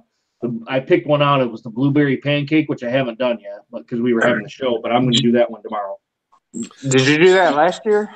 Yeah, I did the 12 days of milkshake stouts. Yep. So what do you pay? What's your 12-pack cost? What did I pay? 26, I think. That's what I paid. I saw it here also for about the same price. If they still have it, I'm gonna go back and get it. I'm hoping they still have it.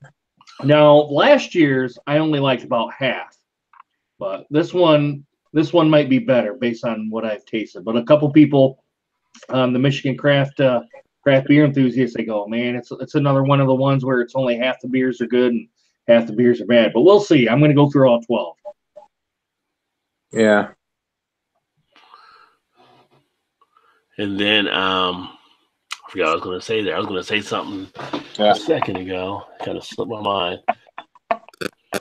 Anyway, Cody said that sounds good. Loves Reese's. He said maybe he'll brew a Reese's peanut butter cup stout at some point. And then Chris said, sounds like my own opinion. Which if you ever watch Chris, and make sure you check out his channel on the 10th. He has his own opinion series. So you might be trying to put a trademark out there, it seems. Cody says, I kind of go by the buy again or don't buy again style. Yeah, but when you run it on styles, you run into things that might be not the best way to do it. Going back to the stout example, say you didn't like stouts, but then you found a friend that found a stout, and you're like, oh, I like this stout. So doing it by styles can be a little bit tricky as well as far as a rating type thing. Now, the two common things on how people will rate beers, one is on their own personal preference, and the other one will be rating it to the style of itself. So if you're drinking IPA, how does that score rate to that style of an IPA and what it's supposed to be? With that comes a little bit more education, whether you're reading stuff like kind of as a beer judge or a cicerone or, just to kind of sort of reading a lot of different things to know how that style should be.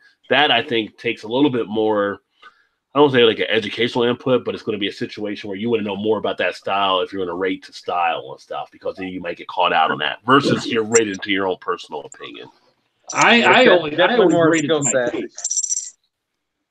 Go ahead, Todd. No, I was just saying it's definitely more skill set to that if you're trying to break it down, that closely per style. Right. Oh yeah, I rate to my taste. That's if it tastes good to me, it's going to get a high score. If it doesn't, it's going to get a low one.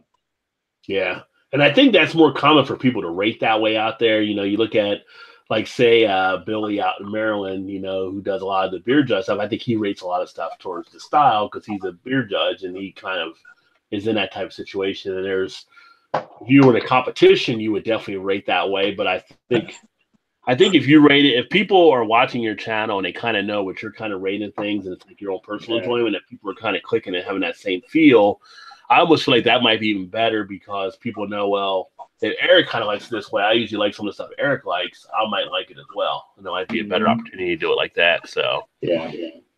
Most people that are just kind of watching or just partially involved kind of thing aren't really that deep into the style, I don't think.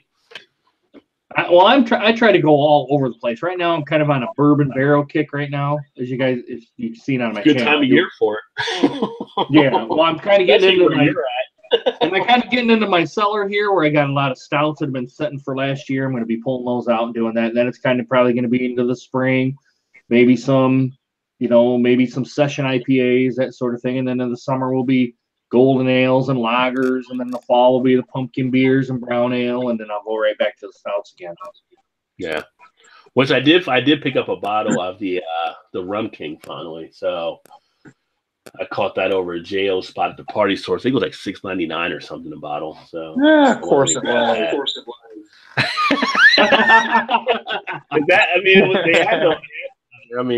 I just picked it up. I didn't see it anywhere else. It's like a good deal. So, Eric, do you guys still have the barrel-aged expedition stout sitting around still? No, that's long gone, Todd. Okay, yeah.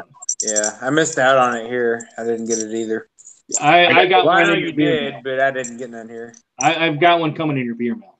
Ah, sweet. Spoiler. Yeah, I got the last bottle of it at Party Source when I was in there that day. When I got I just saw the unboxing at that Belgian set of the 4 beers in the glass that I got for $16.99. I'm like, well, shit, the glass is like $8 probably. Rod, if you ever come across that one beer that was aged in brandy barrels, man, that was. If I come across that again, I'll buy the whole table. Oh, hell yes, Yeah, you no better, kidding. brother. You better. Especially for $1.99. I know, right? I was like, I don't think J.O. and them knew what they had really there. $1.99 for those. So like, dude, that was fucking. Excuse my language, but that was fucking awesome. I'm like, these are beers you can like age for years, and you're putting them out here like you got to get them now. It's like, if I would have known what I knew after I tasted it, I would have usually wiped it out that first day. I still have one of those left just because I don't want to drink it. It's like I don't want to drink it, but I don't want to drink it. The brand was it the brandy one, Todd? No, I think it may be the base one, which stupid of me. I should have drank first, right off the bat, but I didn't. I think it might be the original base beer. I got the brandy and the bourbon one still because I'm gonna do a review. Dude, the brandy one, you'll go nuts over it, dude. I had it before. I just haven't done it for a review, but I've had it too. But no, what we're talking about for the people that are watching is Malavitas, the brewing company. They're out of Spain, and if you watch the Party Source reviews, another good channel that Jo does. I went to one of his spots a couple years ago. I got that. Like I sent it to you guys last year. End of the year, beginning of this year, or something. Yeah, it was probably about this time last year, I think. It was like $1.99 a bottle of this 11+% bourbon barrel beer. One was a brandy barrel beer. Awesome. Right. Before you say that, though, you should tell everybody it's a spoiler alert that. Yeah, spoiler alert. Rod J got a deal on a beer. Imagine that. I'm gonna start coming up. I'm gonna get a stamp put together, start doing videos. So I'm just going around to the stores and just popping Rod J approved. Rod J deal, and I'm gonna stamp the beer. Yeah, put your stamp on it. Bang. Rod J approves. It'd be like the rate beer top 100 when they put their little sign on it. Like, who's this Rod J marking our beer with this? Jump out with goggles and a cape. Rod J approved. There you go. There you go. Well, you are Rod. When you get it out, I asked you guys earlier. We did the double toasted marshmallow. Was that earlier this year, or was that last year? For the decadent? Yeah. Or decadent, or however you say it. Yeah, decadent ales. No, that was like in late spring, early summer, maybe. I think this year, right? Yeah, I think it was. Yeah, that's another beer in contention for the award show. I'm just saying.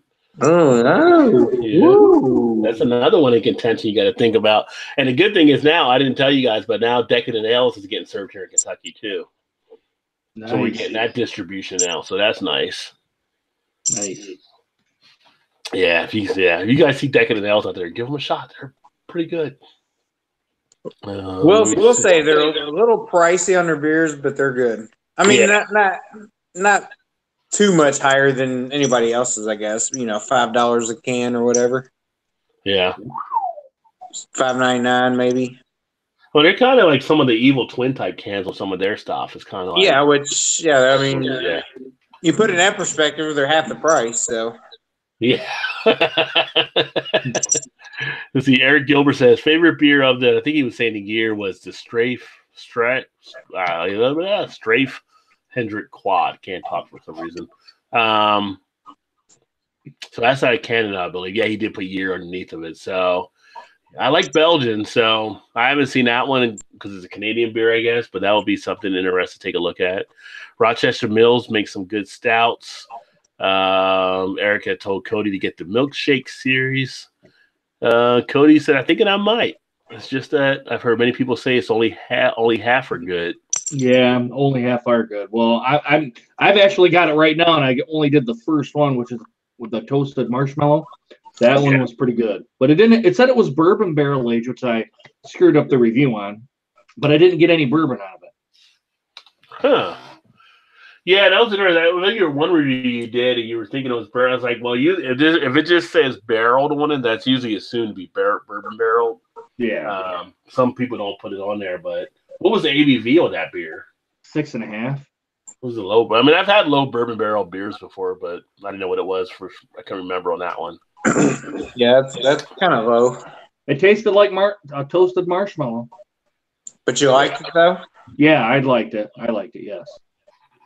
I would say this Dunkelweizen is definitely hanging in as I go down there. It's still got a nice little amount of banana. Actually, Steven, if you're still watching, I'm actually getting more of the clove out now as it's warmed up as well.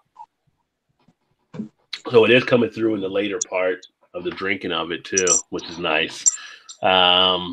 Jason Voorhees said Nandy Nan. Eric Gilbert, Rajay Deals baby. And I thought the Alchemy brought out the Imp Stout aged in Rhone Cask for $3 was a deal. That's a deal. That is a deal. Yeah. Which I'm actually tomorrow night I'll be uploading. People had asked about it. I finally picked up one because come on, it was a deal. No the way. Budweiser Reserve Copper Lager.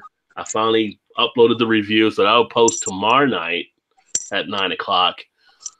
32-ounce crowler for $3 is when I got it. So it was like I couldn't really pass it up, and I didn't want to buy a whole 6-pack at one point. And then they had a special. It was the same day I shot the Clydesdales down in at Party Source. They had the crowler 32-ounce for it. I was like, well, yeah, I'll go and grab that. So I will tell you, spoiler, I was more surprised than I thought I'd be with that one. It was actually not bad of a beer. The Budweiser one? Yeah, the Budweiser, the Jim Beam, yeah. Yeah. Now, I heard some people say they didn't get the bourbon. I got the bourbon. I don't know what I got. Now, maybe because I got it on draft. I got the bourbon out of it, yeah. I did too, yeah. No, I did as well. Yeah. So, but Cody says he had a Push Hop IPA recently from Pairings Brewing. Tasted like fresh strawberry, very good beer. I've seen that, Cody. I'm kind of curious what you think and what Cody thinks of Pairings, because I know you sent me the ones from Pairings, and I thought they were okay, but I thought it was more like a fruit ale than like the IPA. I thought it was lower. It wasn't as bitter, never much bite to it. I thought if you'd have said this was a fruit wheat ale, it would have been better served for it. Because didn't you and Todd say they tasted like Kool-Aid?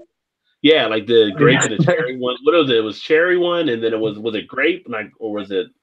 It was like a black cherry or something. Yeah, but anyway, it was more like just drinking, Kool-Aid or something. I didn't really get a feel of it being an IPA for what an IPA should be. Maybe the house might have been faded, and it could have been an older can. But I hear good things about Pairings. And it wasn't like it was terrible. It just wasn't. It was less than what I would expect to get out of it. But yeah, I would agree. I like their black and I like their gold. The gold is like a golden ale or a lager. That's really good. I will say the funny thing today when I did the tasting at work, it's always funny when you watch people like taste beer they haven't had before, like just some of the expressions, and it's like someone is like, ugh, and then someone else is like, I love this beer. Like we had to debate between the different things and what they like and didn't like about them and stuff. And that guy explained to them, your mouth usually has on average, they say like 10,000 taste buds that actually about every 2 weeks or so, as one becomes older, they kind of, I guess, revitalize or whatever along those lines. Mm-hmm. And as you get older, it's kind of like your taste buds can fade. You can get down to like about 5,000 taste buds, they said, as you get older, which I was talking about. I made a joke like saying I guess that's why old people eat mush, because it doesn't really matter anymore, because they don't taste it at a certain Wait a minute, so what you're saying is I'm looking forward to mush then. Yeah. and their teeth can't handle it usually, so. Right. But it's the same thing when people are younger, and when you're younger you have more of an intensity out of something than when you're older. But just seeing the different groups, because we have probably different groups from early 20s up until our age in the 40s or whatever, and it's just a different feel they were getting for some of the different beers and stuff. And like I gave one of the Braxton White IPAs, no one could tell it was actually an IPA. Like even the ones that didn't say they like IPAs really liked it. And it's like that's why you can't just say you don't like a certain style, because different ones have different things. So always fun to always have like a taste and stuff and see how people feel about different things. Which is why you can't really go by like IBU rating either. Yeah.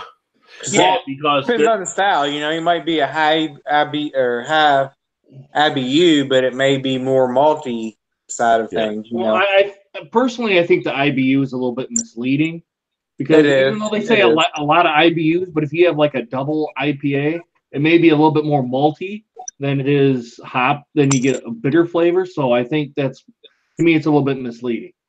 Yeah. Well, it's like I'll use like Great Lakes for instance, right? So you look at their Lake Erie Monster, and that's like I think 80 plus IBU or whatever on it. But when you get it, you don't really get the bite of it. You get more of the maltiness from it as well. So it's how everything is blended through when they make that beer. That's why you can't just look at something and say, well, that's going to be too bitter for me, possibly. What IBUs could have been boiled out of it. I mean, you had the original IBU in it, but everything done with the malt that kind of takes away from it can actually switch up that form. And like I told one person that says they don't really like IPA, I said, well, you look at IPAs now, everybody tries to drink them fresh, but when they came out, people weren't drinking them fresh. They were drinking them later on. So if someone were to give you an IPA a year from now that had been cellared, you may end up liking it because now it's going to be more malted out, where you may not like it when it was fresh. So you just don't know sometimes. And that's the fun thing when you have beer cellars. As you guys know, we get to experiment and do a lot of this stuff and see what the beer changes into over a period of time. Yeah. But yeah. That's like the Dogfish 120 minute, whatever. Everybody, heard a lot of people age those things for like years. Yeah. And it turns into a barley wine. And Dogfish Head will tell you that to age it out and everything, right? Yeah. I mean, it's listed as what, a triple IPA, but it's, the IBUs or the ABV suggests that you can age it. So, like, people, you get people that will age them. Yeah, I would usually put that one out like towards like the strong ale type area, or like Eric said, a barley wine, which to me, a strong ale is like a barley wine light. So, yeah. When you have them and stuff. So, yeah, so you can do all kinds of different things with the beers, and if you get too dependent on like just the IBU is out there as a statistic, you may end up getting stuff that you don't like as much. I mean, there's some people that will pick up the bitterness in Guinness, which is more like that coffee type bitterness, but if you look at the IBUs aren't that high on it. So you just have to know beer, which over time you do if you drink enough of them. So Cody had made mention of the Push Hop New England IPA, and he said he thought Pairing was okay for being a New England IPA. Was not hazy, it was clear, so not what he expected, but the flavor was great, so he's okay with it. LOL. So again, if the beer tastes good, nothing wrong with that, but it's kind of like, does it fit the style they're actually going for? Like if you're a New England IPA, if it's not hazy, that's kind of a key component of that style. You usually use like the flaked oats like that to give it that haziness. So I've had beers where they say one style and it's like, no, this isn't really that style. It's like the style over here. So Eric, you may have mentioned a Pigeon Hill oatmeal beer. Is that one up there where you're at too? Or? Yeah. Okay. Yep. And then Eric says Straf Hendrick is a quad from De Have, Man, Brouwer, I, and Brew, Belgium. Man, I thought Sally sold seashells down by the seashore was a lot to say. Together. But yeah, I would love to actually try it because I love the Belgian beers. I love picking them up and doing different things, experiment with them, and enjoying them, what they have to offer. I mean, Belgian still remains like my top favorite style. And I say Belgian as a style, but you have the doubles, the triples, the quads, and all that kind of stuff in there. And Rod, you got to get up here so I can take you to Taxman. They're doing Belgian here. That's all. That's their specialty is Belgian beers. But you sent me Taxman stuff, right? But was it a Belgian that you sent? I can't remember. I have to look at my beer list. Yeah, I don't remember offhand. Because there's so much beer. I know. Which time? But then it's like, I've got on my cellar list, I think my cellar like 120 beers now, which I think is a lot. And then you talk to like Joe, who's got like 3 something. One of my other buddies, Gary, who you guys know, does a lot of the beer groups with us on Facebook and stuff. He's got like 300 or 400, I think now, and it's kind of like, it's not as bad as I thought it was. So yeah, chump change. It's still a lot, but At some point, do you cross over to become like a beer hoarder? I don't know. I don't know if that's out there. No, I That's a think it is. concern at some point. Yeah, it's almost like I have to when I do a will, I have to write in there for my wife to know if I Right. make sure these people get these beers. You know? I got this 1975 Bourbon County. I'm going to leave to you. Which I might have that in the will, like, you know, when I die at the funeral, I want the biggest party ever of any beers that are left under my possession. So, let me see. And then, because oftentimes IPU doesn't seem to tell. The page moved on me. Tell how bitter the beer actually is, which is true. I mean, Yeah. because you see the IBU number and you'll say like, oh, it's an IBU 85. This is going to be really bitter. And then you get it and you're like, it's not as bitter as I thought it was going to be. And then you'll have something at an IBU of 40 thinking it's not going to be as bitter and it's more bitter than you expected. So yeah. all the stuff put into it is based off the formula, really from the ingredients that are used. Like if you went out to, and the website that's out there that I've used before is like, let me take a look here, called Brew Toad. You can actually list all the ingredients you're using for a beer, and then it'll give you a number for your IBU, you know, depending on when you're putting it in there for the boil and all that kind of stuff. But then over time, how things settle, it may not settle out to be as strong as what you actually think. Let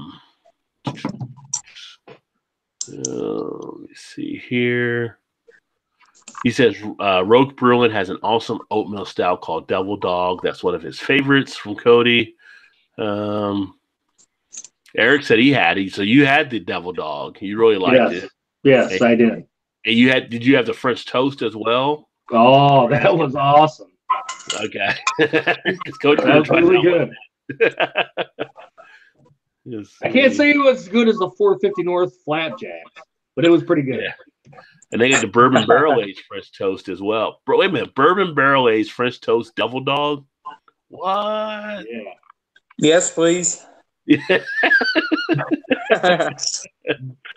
Oh, so he says it sounds pretty good. Kroger's is carrying more Rogue Brewing heat here. So you get more Rogue. So Rogue Brewing is now, I guess, one of your locals that are in Kroger's up there too now. So yeah, I think Cody, you're in like the Saginaw Bay City area, aren't you?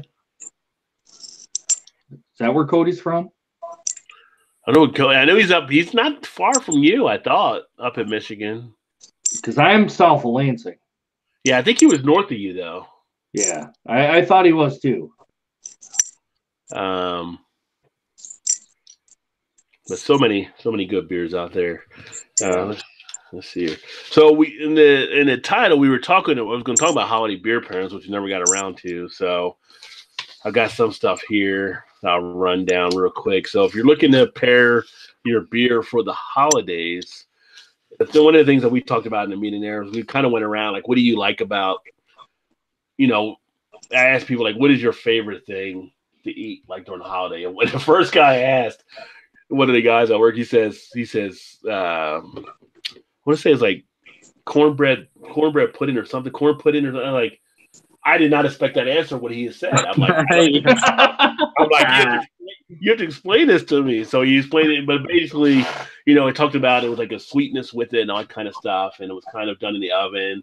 But it's something his family had done. And then next person was like, you know, mashed potatoes, because like the way they do them and stuff with the creaminess of it and the way they come out. Another person said like, you know, macaroni, which I knew macaroni would come at some point because people love macaroni, especially when it's baked in the oven. You get that little burnt edges around, you get that little cheese melted, all that kind of stuff. So, and then we looked at the different ways, you know, you think about those foods, how you think about the different beers and different beers that can match up to it. Like when the guys asked me, like, if you had a turkey, you know, what would you usually look to use at a turkey? So, well, if I had a nice turkey, is one of the things I like to enjoy with it is like a nice brown ale.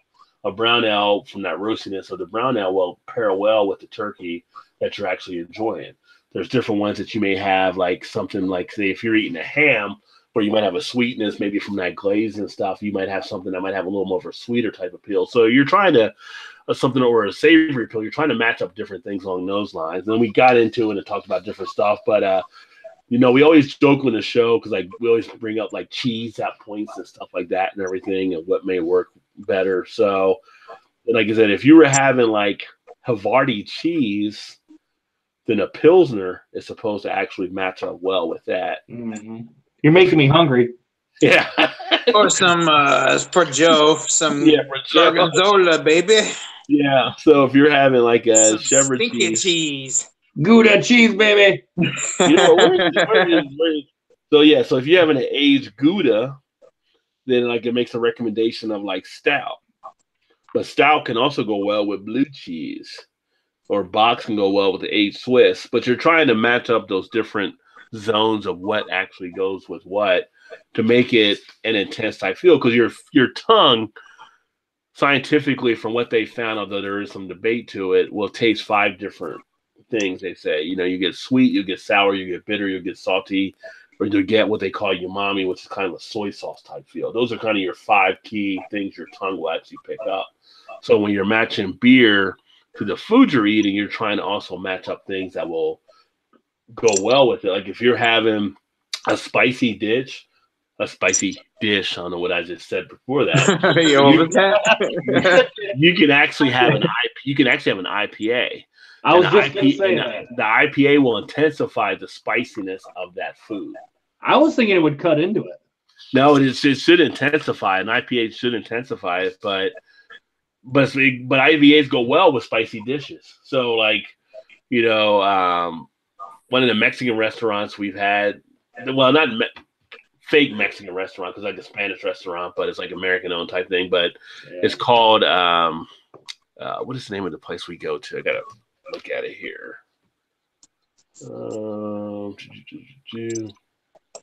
We don't go there as much, but it's like a chain. Where's my Yelp?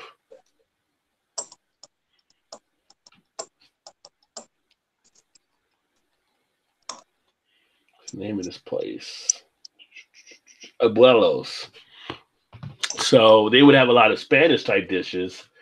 And they finally got in Braxton on tap, and they had the IPA in there. And it went well with the food they were actually serving. Problem was, where we're at, not many people appreciate IPA, so they end up now having just your standard, Modelo or the other Mexican type beers there on tap. But for a while, I was able to go there and really enjoy it with it. But if you're looking at other stuff, like say your fruit type dishes or your hearty grains, sometimes your seafood, you have stuff like Hefeweizens that can go with it. You can have other type of wheat beers that will actually pair well, putting the fruity type beer with some of the fruity type dishes.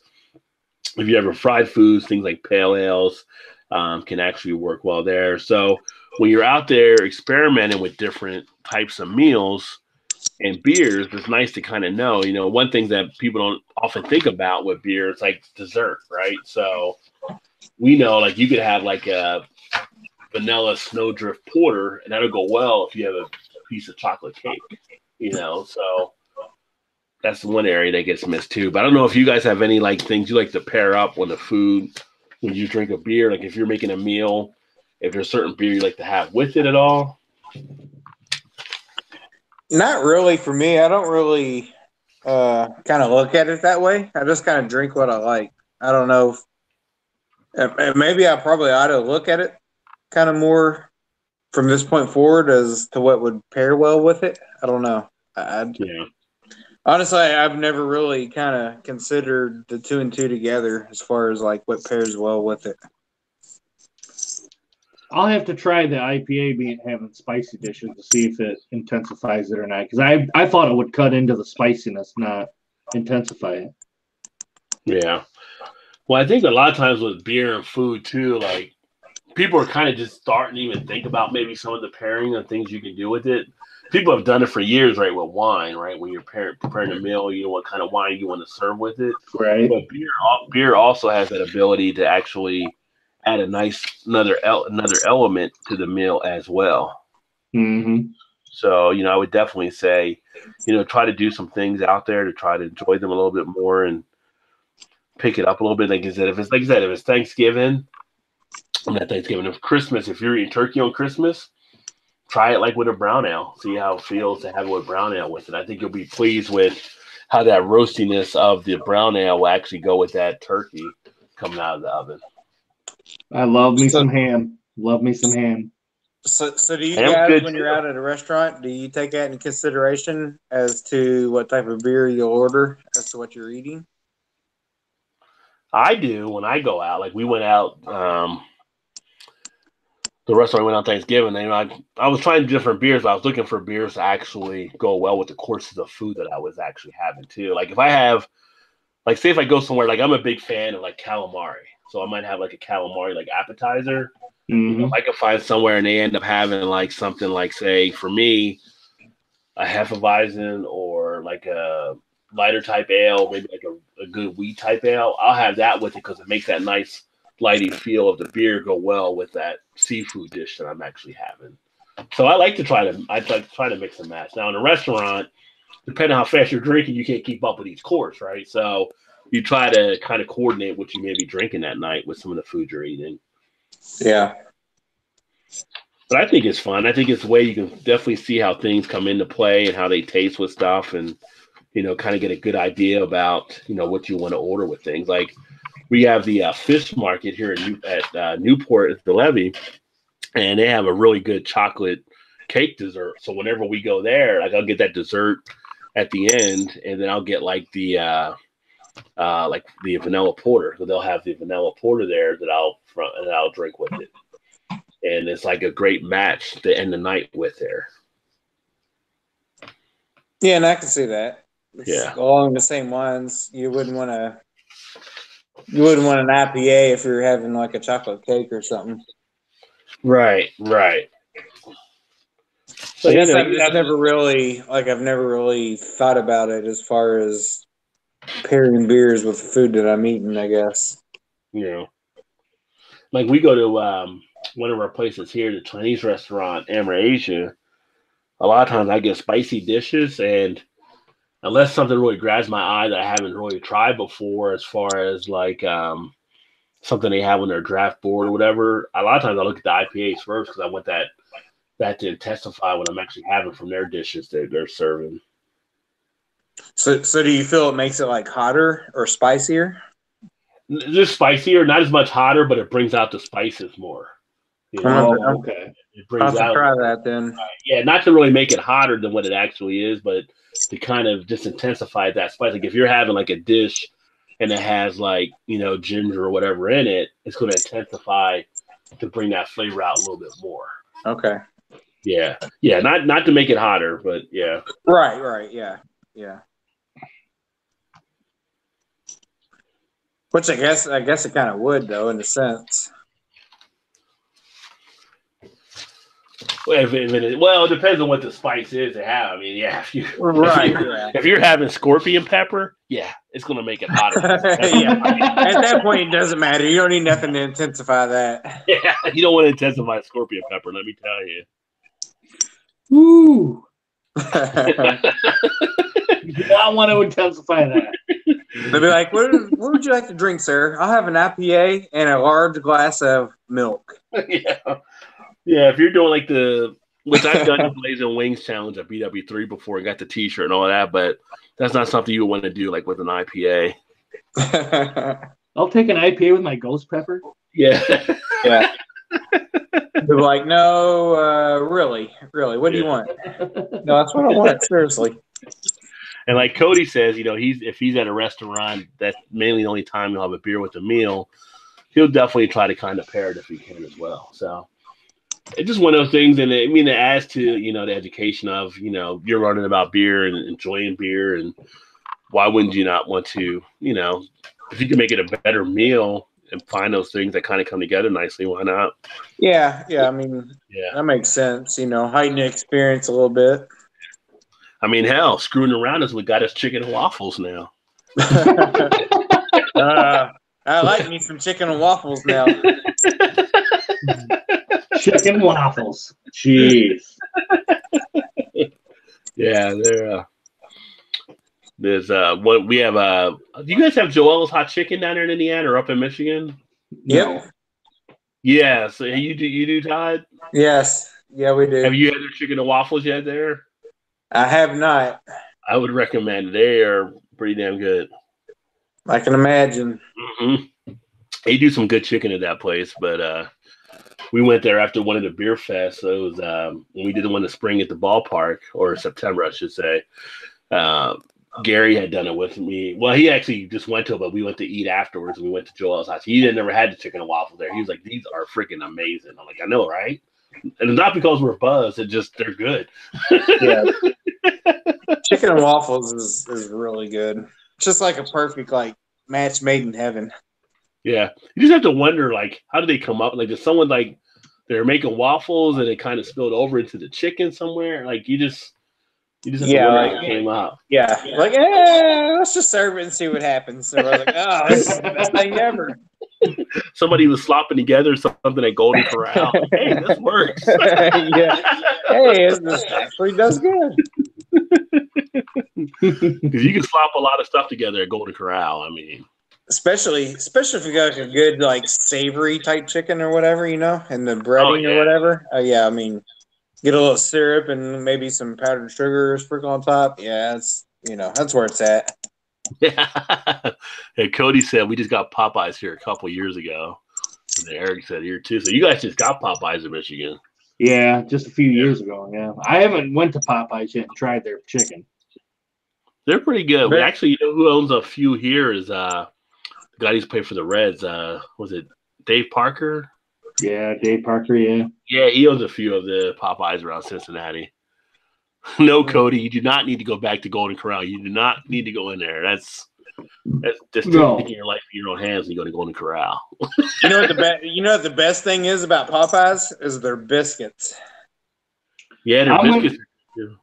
Yes. I'm gonna try the butter. They have like a butter coating on them or something. I don't know what they're just so good. I think they're they're using the Red Lobster biscuits. No. Popeyes biscuits. Cheddar biscuits are pretty good at Red Lobster.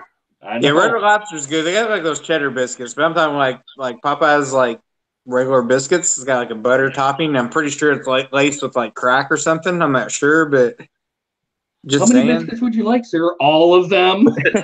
Yeah. How many do you have? What do you guys have, like Old Charlie's? I don't know. Yes. Yeah, we have. So we went to lunch, I guess, or dinner a couple weeks ago to Old Charlie's. Now, you guys know I've been like working out more, so I've been cutting some of the stuff, and they're cutting the weight and all that kind of stuff, and it's like cutting carbs. Well, Charlie's, they give you the rolls, as part of your meal. And the rolls are pretty damn good. It's kind of, we sat down and he brought the rolls, and it's like, it's like 1, 2, like he brings a bunch of like 6 rolls. Like, seriously, you're really trying to tempt me right now, putting like 6 rolls out here. And my wife's like, "Did you want any?" I'm like, no. She's eating on like, they smell so freaking good. The best rolls though, you guys have Texas Roadhouse, right? I know you do, Rod, don't you? Do you do too, Eric? Yep. Their rolls and that cinnamon butter they have is the best thing ever. Oh yes.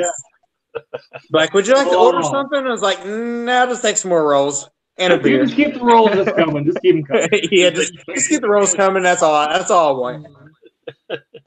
Like your bill's $2. If you bring them out. Do what? I'll buy a whole dozen if you bring them out. Yeah. Just bring me a I have been known to be like, "You want some more rolls?" I'm like, "Yes, please," and a box and some butter. That's how I take them home. You're like, bring me like a loaf of rolls and a vat of butter, please. Yes. These things are awesome. Yeah, it's like you can't stop when you just start, and it's just like, I know, they're pretty. But yeah, that's why America's overweight, people, because we get all this shit. I know, but it's so damn good. It's so good. They go to Mexican restaurants and give you all the nacho chips and all that stuff too. Yeah, you're like, do I really have to eat now? I'm kind of full. You start eating nachos, like you're at the bottom of the bowl. Like, I'm gonna need some more chips. Yeah, chips, please. Exactly right. That's why America's the way we are. Yeah. I remember the first time we went to Canada, we went to Toronto, and it was funny because we were in Toronto, we were ordering food, so we went to the restaurant, and ordered like a soda to drink or whatever, and I asked for a refill, and the waiter was like, a refill? Yeah, what's like, that? Yeah. And they're like, we don't really do refill. Like, well, just bring me another soda. We have to charge you for it. Well, bring me another soda and I'll pay for it. I'm like, like I'm arguing with the waiter to get an extra soda. Like, you can't just do that in Canada.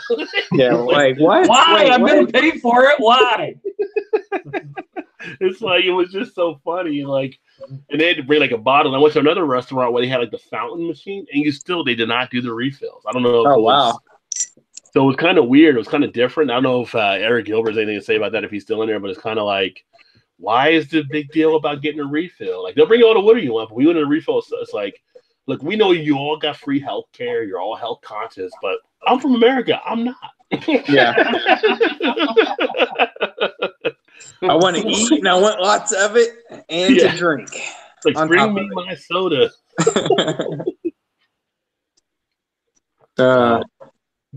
Nothing worse than a restaurant putting you in a diet. Yeah, like, wait a minute, I'm trying to give you money and you're just going to deny me like that? How are you going to do that? Start pulling a nutritionist up to your table. Yeah. Like, have another Coke. No, sir, I don't think you really need one. Are you sure about that? Well, there goes your tip. Yep. Yeah. I'd like to get back up to Canada. So I'm going to go down to Vancouver at some point as well. But Toronto's a great Toronto. I was in Toronto, and it was kind of like pretty much New York, like way north. I mean, it was like a great city. A lot of stuff you can do. I've heard of that. Went to the Hockey Hall of Fame, which was pretty cool. Nice. Saw Olivia Newton-John. Therefore, so it was like the end of some movie, like movie festival was about to start. So the only star I saw was Olivia Newton-John, who still looked great for her age. I mean, I guess Botox works. Allegedly. Allegedly.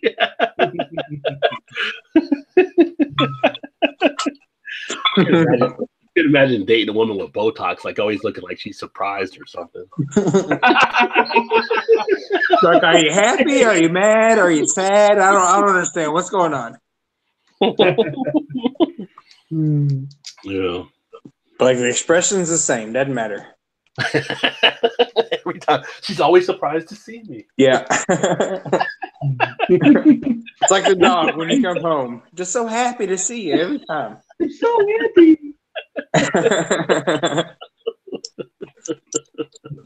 Good old science. Oh, welcome back, Tim, too, as well. So, but yeah, so I guess we've been going for a couple of hours here after we finally got off of the technical difficulties. So, I guess we'll go ahead and get ready to wrap it up. And thanks for everybody that bared with us tonight. And make sure you check out everybody's channels and stuff. And hopefully you guys enjoyed yourself that did stick around. I think we had a blast talking about some different things. Next week we'll do something different and talk about some stuff there. But what is it next week? Next week is the 20th. Is it the 20th? Yes, it is the 20th. Yep. Maybe what do people want to see us talk about? Like, if there's stuff you want to see us talk about, put some comments in the comment section. So yeah. I mean, maybe next week we talk about, like, because the Thursday before Christmas, talk about Christmas ales that we like. Yeah, there you go. Christmas type beers. I have a 4-elf maple that I need to get to. Yeah, well, there you go. Right, wheels are turning. Mm-hmm. So that could be maybe like a Southern Tier cinnamon roll. I think I got that. I might have it. Ooh, I tried that last week. Have you had that yet? I have not. No, but I think let me see my phone. I might have it in my cellar. Have you guys done a 2X Christmas? I have. I thought it was good. I haven't had it this year. Last year's. Yeah, I had last year's. I had a Christmas ale this year from Great Lakes, and that was a good one. I almost got that. I almost got the White Christmas from Sam Adams too. That's always we're gonna talk Christmas sales. I guess I'll have to pick some up next week then. Yeah, it could be a good time to talk Christmas ales. Yeah, a few days before. Probably no better time, I guess. Yeah. I do got a salted caramel in the cellar as well right now. Is that any good? The salted caramel? I haven't had it yet. Have you had it, Tom? Oh my god! I want to say I have, but I don't know for sure. I can't remember. I didn't get this beer. I missed it, but I think Todd, you know, Listerman. Oh yeah. At one point, they had a Chicao cinnamon roll earlier this year. I missed it. Oh yeah, I saw that. Yeah. I bet that thing was good. Somebody said it was like a liquid donut or something. Yeah, Listerman's doing some good stuff right now. Listerman's like our 450 North here. Some of the stuff they do. Yeah. Although they don't go quite as crazy as 450 North when they're making 5 to 7 cans every 3 weeks. Yeah. What do they have for their year-round offerings, Todd?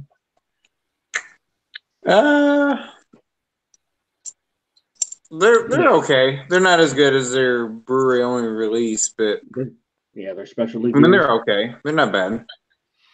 I don't have the cinnamon roll, but I do see I have the Waybacher Tiny in the cellar, which I forgot about. Belgian-inspired Imperial Stout, weighing in at 11.8% ABV. Big chocolate, roasted nose, balanced with Belgian flavors from the Abbey yeast strain. Very smooth and lacks the astringency you sometimes find in these big Imperial Stouts. I think I got that like in a big bottle too. Uh-oh. I think that was one of the things I got. Of which one? Which one was that? Yeah, Waybacher Tiny. Oh, okay. So many beers to drink, so little time. But we'll make it work. Get that bourbon barrel aged out. Wow, average on Untappd right now is 4.46 that people are giving it. That's one of the higher averages I've seen on the beer. Nice. I kind of should try to drink that for this year so I can see if it counts for the awards this year or not. Could be your sleeper for the best one. Coconut, Dragon Milk's Reserve, Banana Coconut's at a 4.11 average.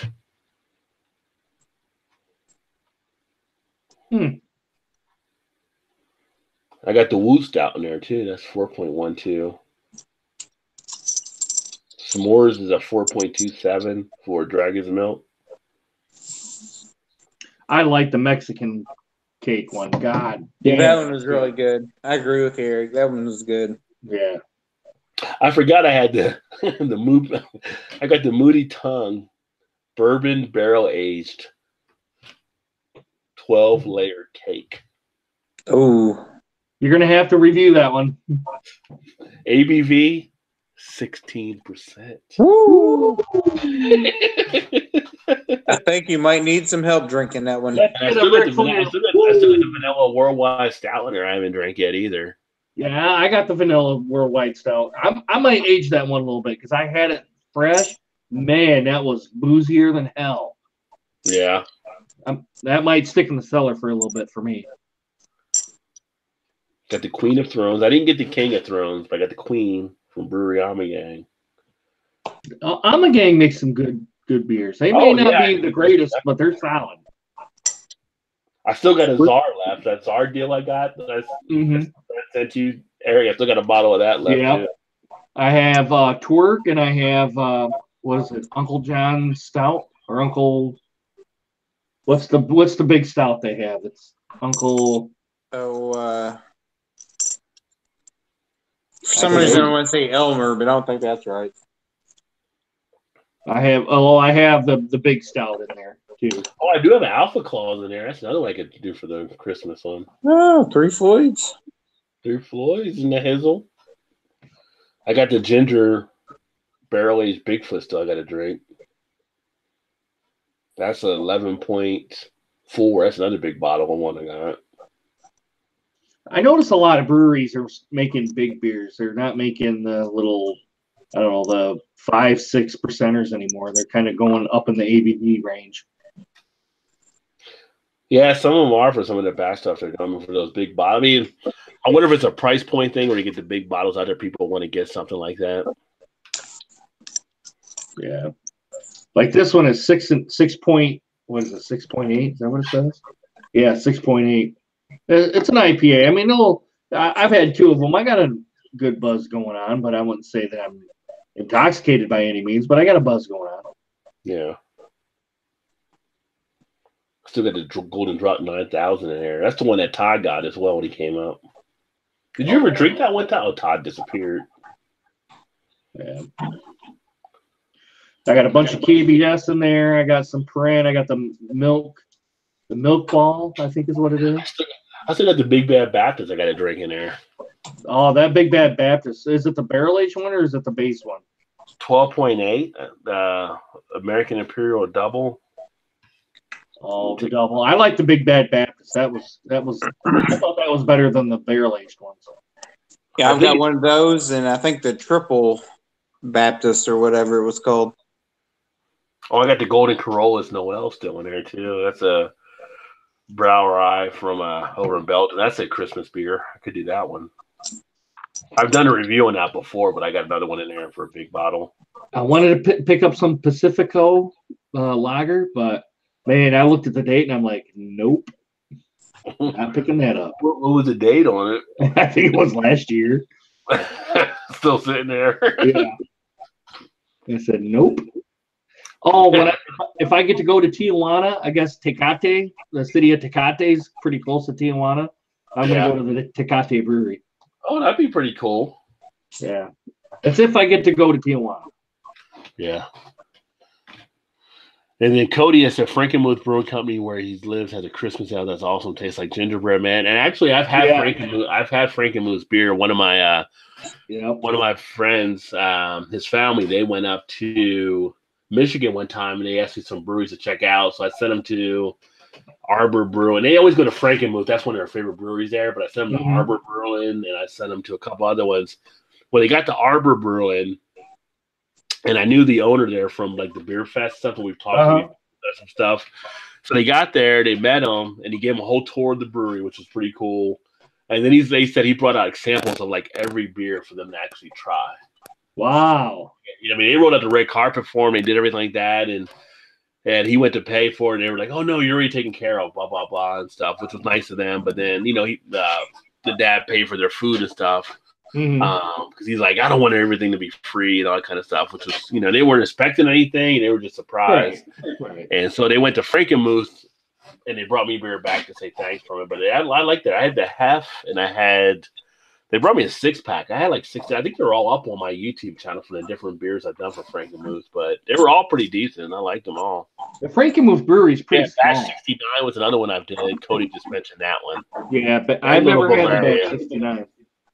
Yeah, so the 2 that Cody mentioned there, I did do as well. He said he did Arbor Strawberry Blonde last week. He thought it was very good too. And then he says going to try the Dragon Milk stuff soon. Are all of them barrel aged? And yes, I believe they all are barrel aged. Yep. Yeah. Even the basement is great. The Dragon's Milk series is barrel aged for sure. Bourbon barrel aged. Yeah. I mean, you can't go wrong with the base Dragon's Milk, honestly. For the price, that's so good. I can get it for $6.99 a 22-ounce bottle. That's pretty good. That's really good, especially in Michigan where you guys get screwed on beer prices. Yeah. That's damn good. Like for the M43 I just bought at Horrocks, it was $15. Yeah. That is Rod J. Deal approved.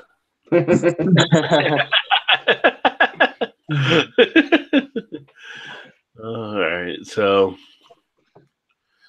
go ahead and get ready to wrap this up. And before we go, turn it over to Eric here.